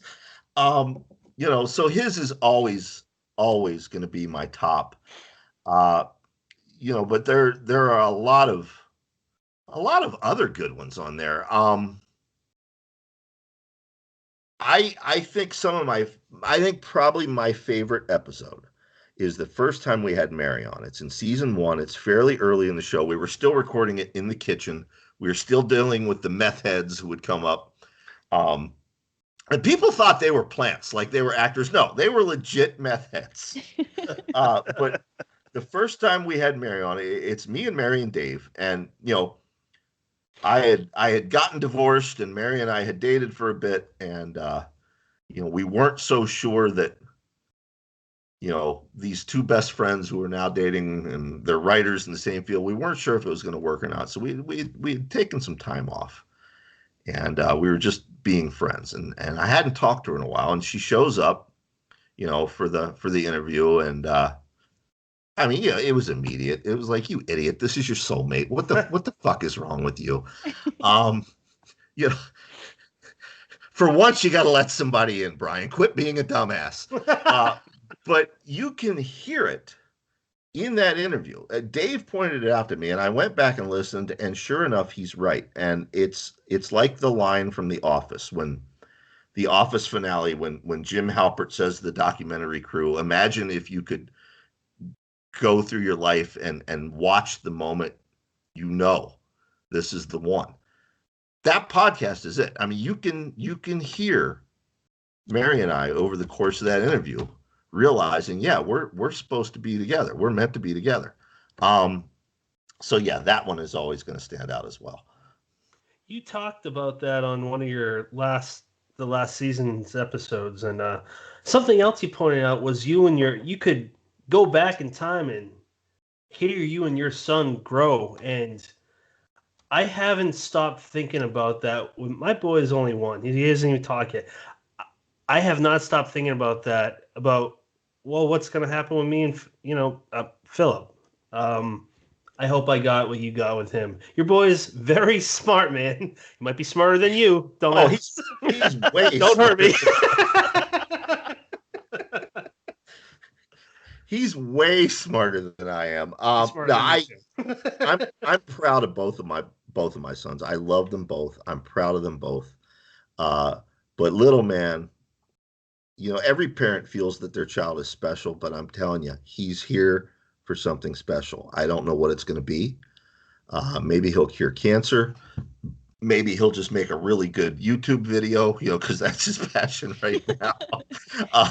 Plug him, Dad. Plug him. He's his mother and I have talked. In many ways, he's an old soul.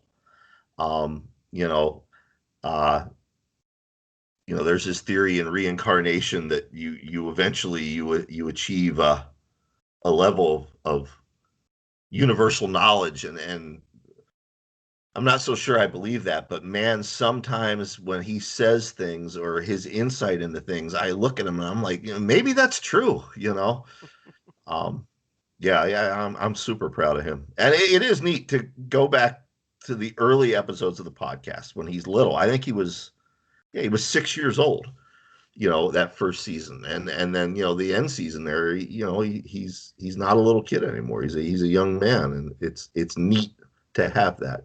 And it's always neat every time we had Christian Jensen on.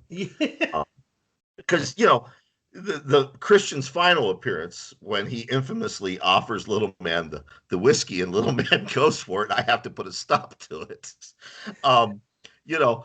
Contrast that with Christian's very first appearance, and he's 6 years old and he comes barging into the studio and berates him for 5 minutes about cursing. There are children in this house, sir.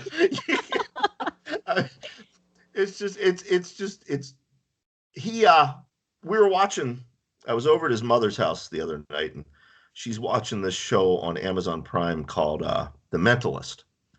And I wasn't really paying attention.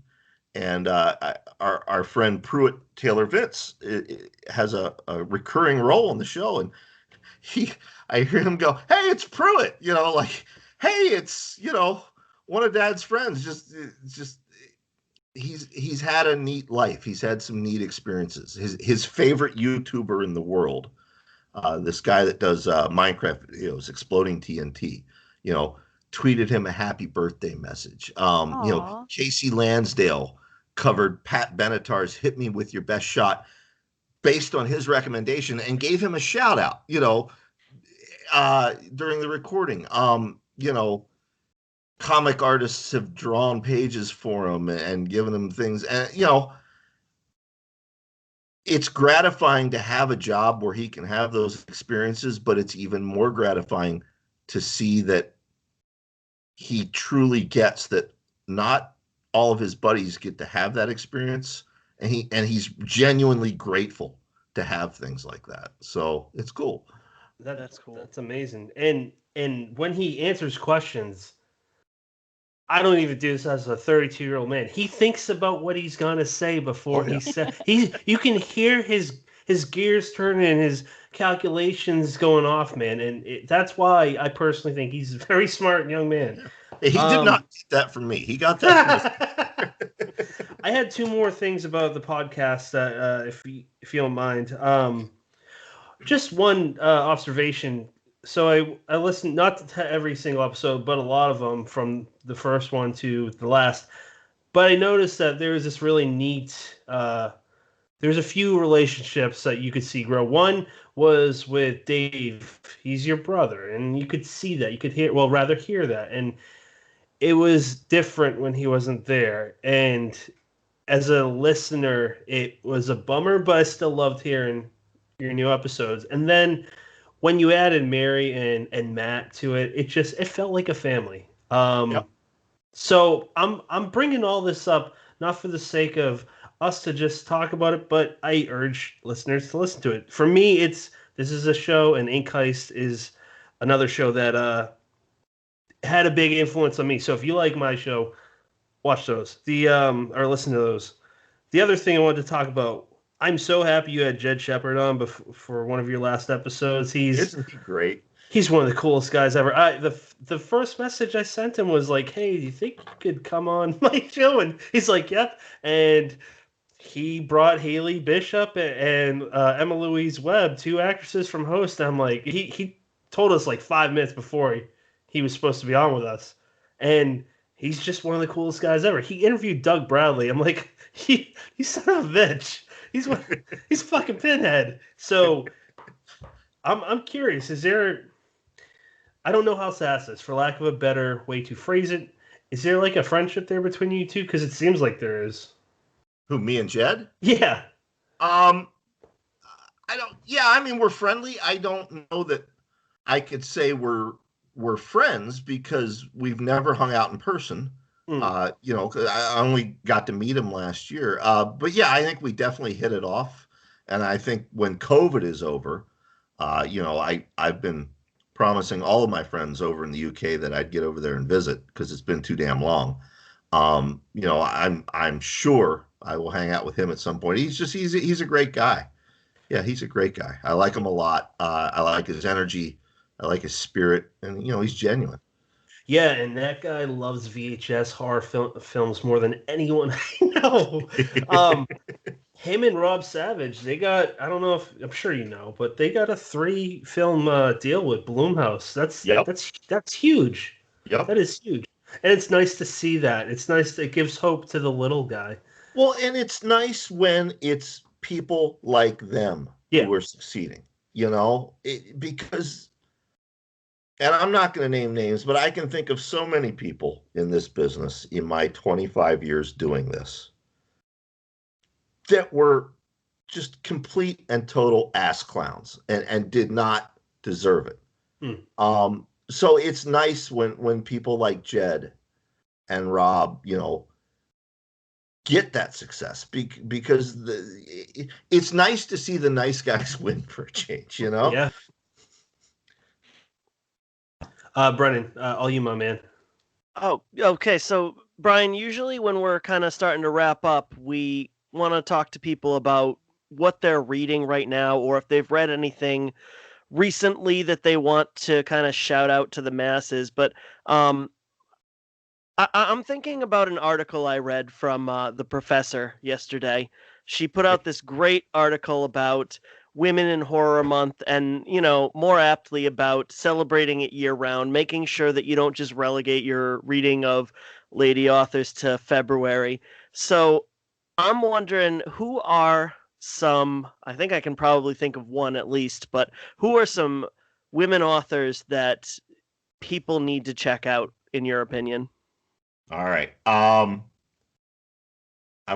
pausing because I'm trying to do what I did at the beginning. I'm trying to cover all the different subgenres and a mix of both new and veterans.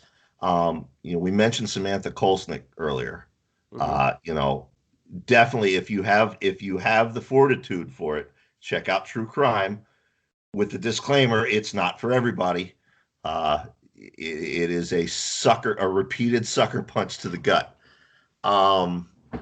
Christine Morgan. People don't talk about Christine Morgan enough.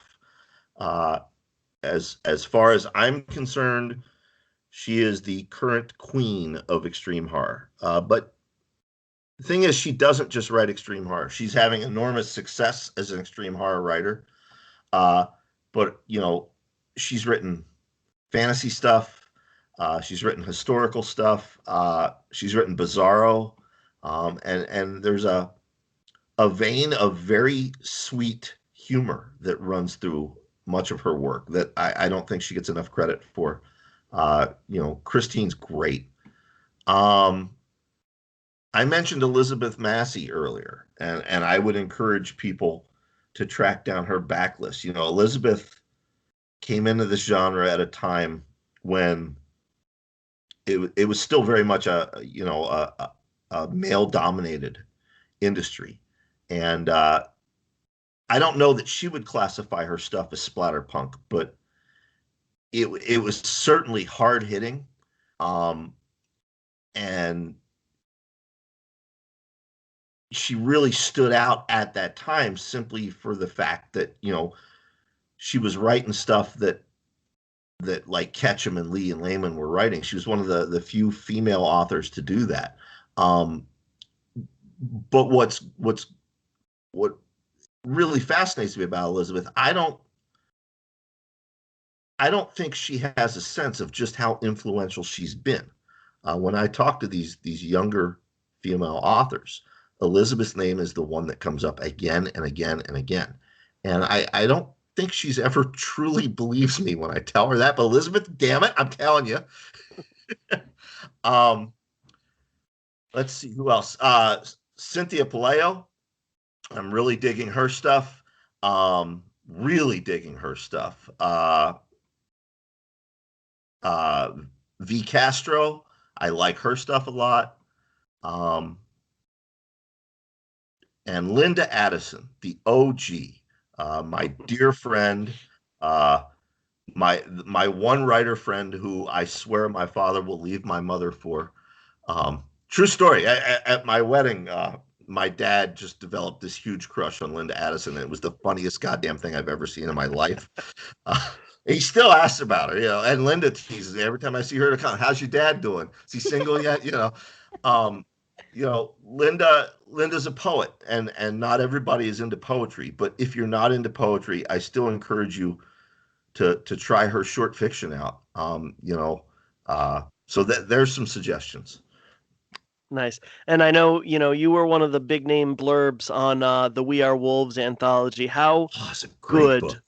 How good So was good. Sina Palaio's opening story, The Black Wallpaper?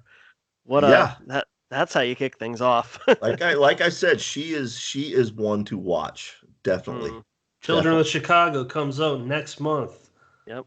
So Pat, while you're on it, who are some women authors you'd throw out there?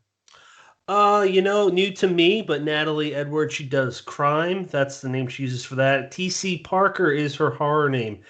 Not because she's on right now. Cassie has 3 stories that are published. It's been a little bit longer than a few months, but yeah, she's. Thank you. I compare her to.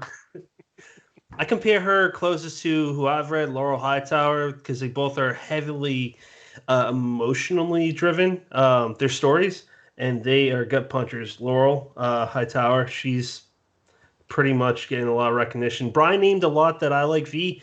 Castro has, and I've told her she's one of my favorite authors that of the recent 2 years I've been diving into this scene.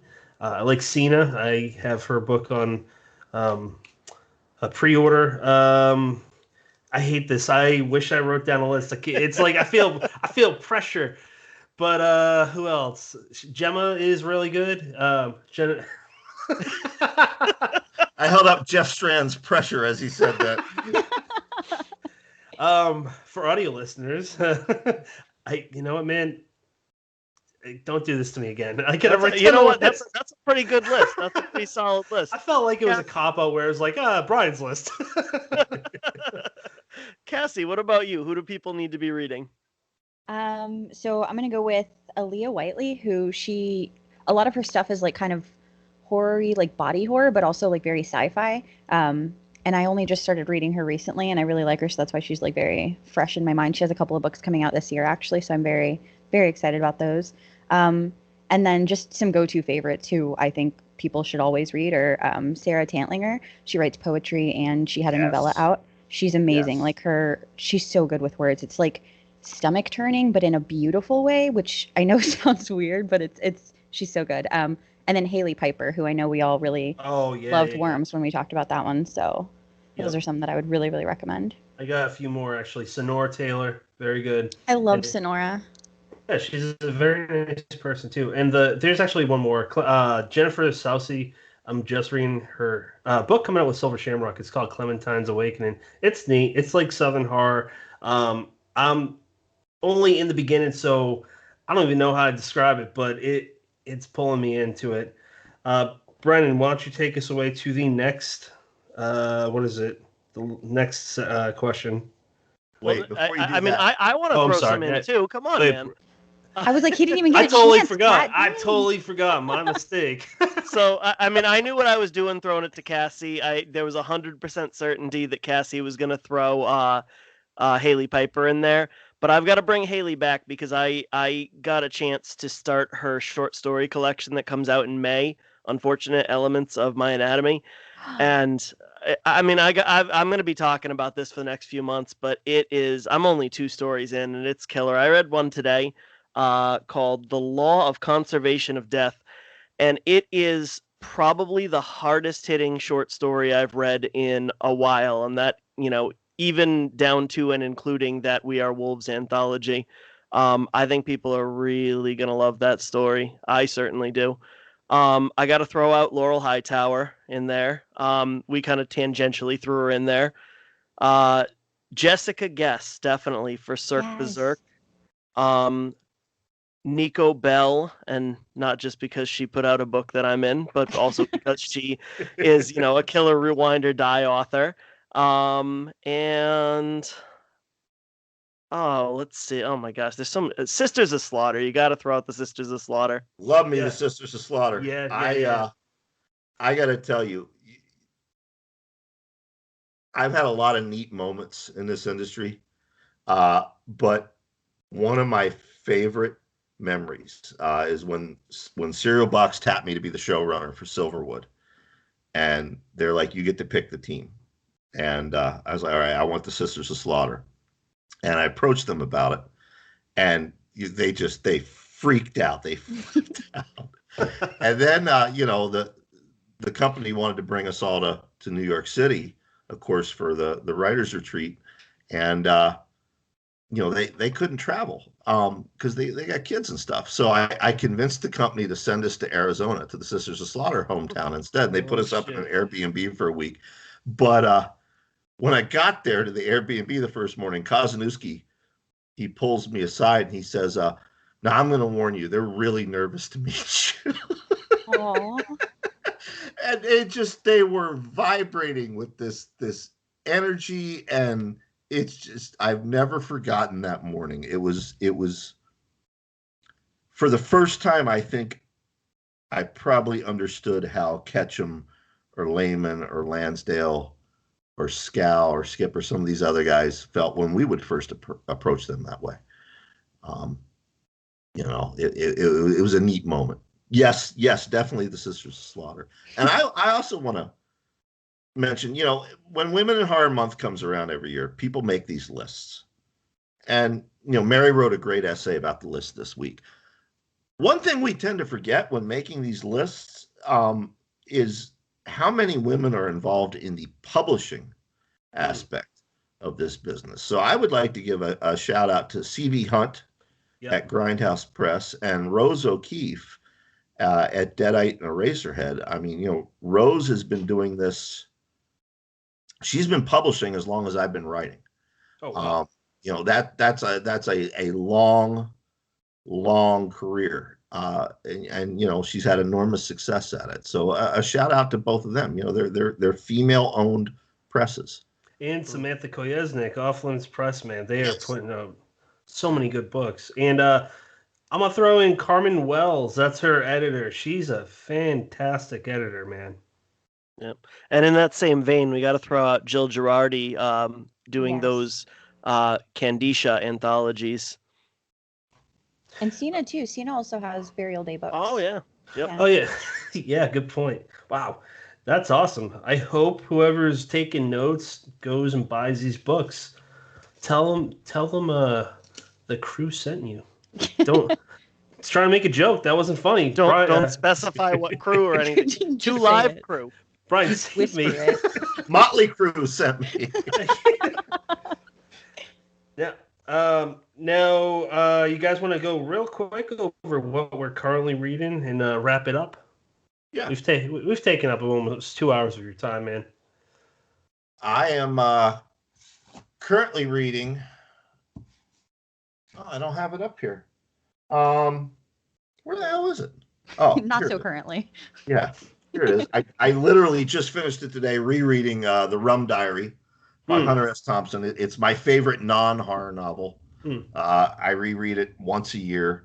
And the other thing I'm reading is Wendy's Button Box by Stephen King and Richard Chismar. This is one of two copies I have in the house. This one has notes being written in the margins. I can't tell you why I'm writing notes in the margins. Fucking tease. I will point out that we talked earlier about I've been rereading a lot of Castle Rock stuff set in the 70s and 80s. That happens to be a Castle Rock book set in the 70s and 80s. So I don't know what the correlation is there, but I don't know why I'm writing notes in the margins. I'm just trying to do the mental math to figure this out. This is like a mystery, and all the sleuths listening right now are going to be like rubbing their hands together, about to dive in. What was great is we can't announce anything. We can't talk about anything. Okay. But I made a tweet late last year about visiting Castle Rock for the day. Now, obviously, I know what I'm talking about, but the public doesn't. But then Steve retweets it, and it goes viral. And you want to talk about the email blowing up? Jesus Christ! What are you working on? Are you going to be the new showrunner on Castle Rock? Are you writing the next Wendy book? Are you? I can't tell you. Are you actually in Maine right now? Are you literally in Maine right now? Yeah, that's a good question. I got those too. My father texts me. He's like, "Are you in Maine?" Like, no, I'm here at home. Why? Well, I don't know. Your mom's freaking out about something on Twitter. That's fantastic. Cassie, what are you currently reading? So right now we already talked about it a little bit, but I'm reading We Are Wolves because I got my physical copy in and I was saving to get that in. So I've been working my way through that one. I was really bad last year at reading short story collections for some reason, and anthologies. Like, it was just hard for me to get myself into them. So I made a goal this year that I'm going to read like a story every day or every other day from at least one of my collections or anthologies so that I can start like working through them. And that one is just so good that I kept, like, I'm on, I think, like the 5th or 6th story now. And each one, I just want to keep reading it. So I'm like, okay, maybe I'll do 2 stories today and maybe I'll do 3. And then besides that, I'm reading, I got an art copy of Shelter for the Damned by Mike Thorne. And I think that one's out by Journal Stone, I believe it is. Yep. And I think it's next month, if I'm remembering right, which I didn't write it down, so I might not be. But I think it's next month, if my blog experience is telling me anything. And that one's really good so far. I'm not super far into it, but I read it a little bit before bed, and then that was the night that I started that, I had the weird dream about my teeth coming out. So I don't know if I was just like in a creepy headspace because I read a spooky book. Yeah, it was, y'all, man, I woke up and I was like shaking, and Rich is like, "Are you okay?" And I was like, my teeth. And he's like, "What's wrong?" And I was like, my teeth were falling out in my dream. Like, I could feel them coming out, but one of them was still attached and it hurt. And he's like, "Oh God, like what happened?" And I was like, "I went to the dentist, but they resigned when I got there." And it was a mess. And like the weirdest part of that, I mean, because the whole thing's weird, but they weren't even there to resign. They left a note, like a letter on letterhead from the dentist's office on the thing. And he's like, "Could you read that in your dream?" And I was like, it had the word dentist on it, and the lady's name was Julia. And he's like giving me weird looks, and he's like, "Do you know a dentist named Julia?" And I'm like, "No, my teeth, man, my teeth are the important part here." Like, oh, okay, sorry, that was a little part, not what I'm reading, but just what I'm dreaming. Is your dentist named Crentist? Maybe that's why he went into that field. You never know. Could be. Were you in New York for an unreasonable amount of time when you should have been at work? Wasn't he doing something nice too? Oh no, that one was the one where he was doing something shady behind his back, right? No, he was doing something for his lover, Angela. Is that the one where he was going, or was that the one where he was talking to Jan trying to get Michael's job? Oh shit, you're right. Yeah, it's hard. Sometimes it's good, sometimes it's not. Okay. Anyway, so that's what I'm reading, guys. Next. Which in one, well, you just said it's hard. It's, someone should have said that's what she said. That would have been perfect. I talked All too right. fast. You missed it. You do talk faster than the average person. Brennan, what are you reading? So Cassie, I'm kind of doing. I'm trying to do the same thing as you and read a little bit more short stuff. And I'm doing that because I'm finding that every time I sit down to write something short, it ends up being longer than I want it to be. And I wanna just kind of study that stuff and make sure that I'm reading enough short stuff to take it in a little bit better this year. And unfortunately, that's backfiring because, like I said, I'm reading that Haley Piper collection and getting to the end of each story and saying, well, shit, I can't do that. She really is phenomenal with the short fiction. But beyond that, I'm reading The Searching Dead by Ramsey Campbell. I'm about halfway through that. And I think this is only the second book I've read by him, but the man does atmosphere well. Pat, how about you? Yeah, I would say out of living authors, he's the master. He is the OG at atmosphere. Yeah. I'm about halfway through Alan Baxter's The Gulp. It's pretty cool. But we'll talk about that next week. Ramsey Campbell's The Searching Dead. Audio listeners can't see the covers. Watch the YouTube version. Next month, I'm going to be on the Pike Cast, which is now when I plan to talk about it. Okay, fair. Your story. Actually, checks out. I have a question. Go ahead.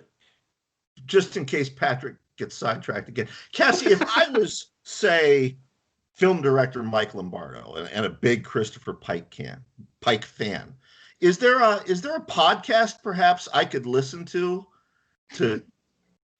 really celebrate that fandom? Yeah. I can think of one actually, a podcast about Christopher Pike, completely dedicated to his books with each of the episodes. And me here today, one of Pat's close friends, is one of the hosts of that podcast. Isn't that incredible? What a coincidence. Awesome. What if Mike Lombardo wanted to be on your show, just like Sean Cosby just randomly said he wants to be on your show? How would that work out? No, just contact us. We've got a lot of awesome people, man. You got anybody here, not here, alive, like maybe some ghost sort of things we can have going on too, some sort of channeling. We have actually one of our most, I don't want to say biggest, because some of the authors we've talked to so far, like I've been fangirling and was like shaking because I was so nervous about talking to them for the Pike Cast. But we have Grady Hendrix coming on, which I know you two know, but we haven't really super announced it like for the podcast yet. So that's, and he's super into like the covers and everything too. So that's going to be really cool. Anybody who wants to come on, let me know. Also, don't forget about me, like some people, Pat. I planned to talk about you. Sorry. I'm really excited for you to be on the show. Thank you. So I'm going to be reading the Eternal Enemy by Christopher Pike for that random podcast. And then the other one for our new show with me, Brennan, and Ken McKinley, Unburying the Dead, which, Brian, we will be talking about your book, Ghoul. Well, we already talked about it. And at one point, Ken talks about how we kiss your ass, and I think he says don't get a big head, or I don't know. He talks shit, crazy Irish bastard. But fuck it, I'll just say for the third episode, we are reading Fear by Ronald Kelly. It's a big bastard of a book, Zebra classic. It's a lot of.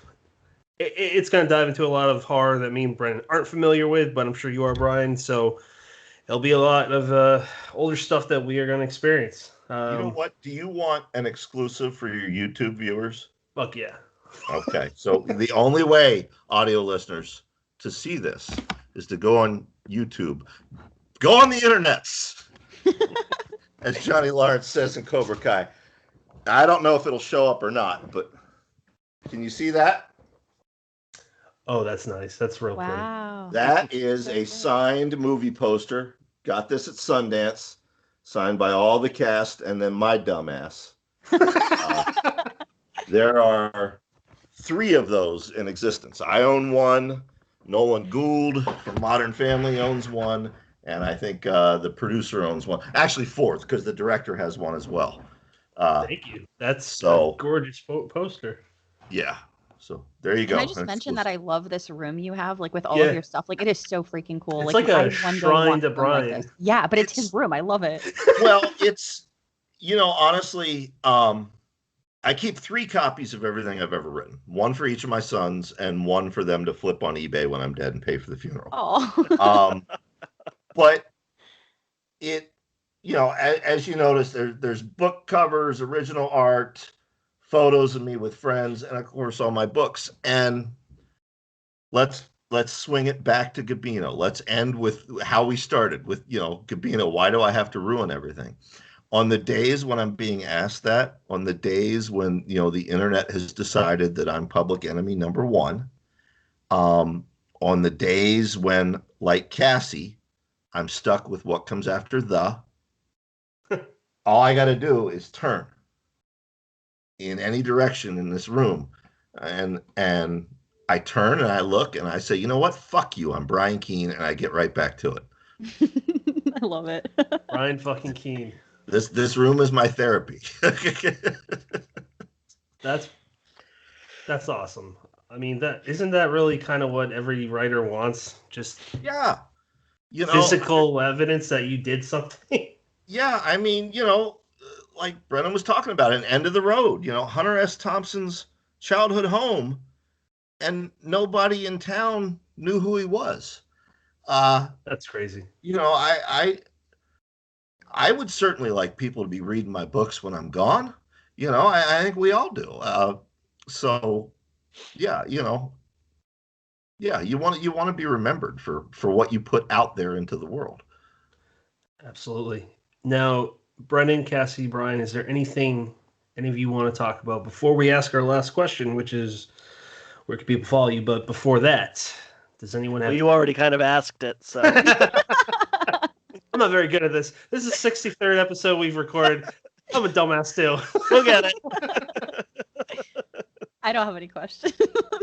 Now, Brian, you got anything else? Anything that you want to say? Fuck you guys. See you later. No, I don't want to say fuck you guys. See you later. I just want to say much love to everybody. I don't care who you are. 2020 was tough. And I suspect 2021 is going to be even tougher.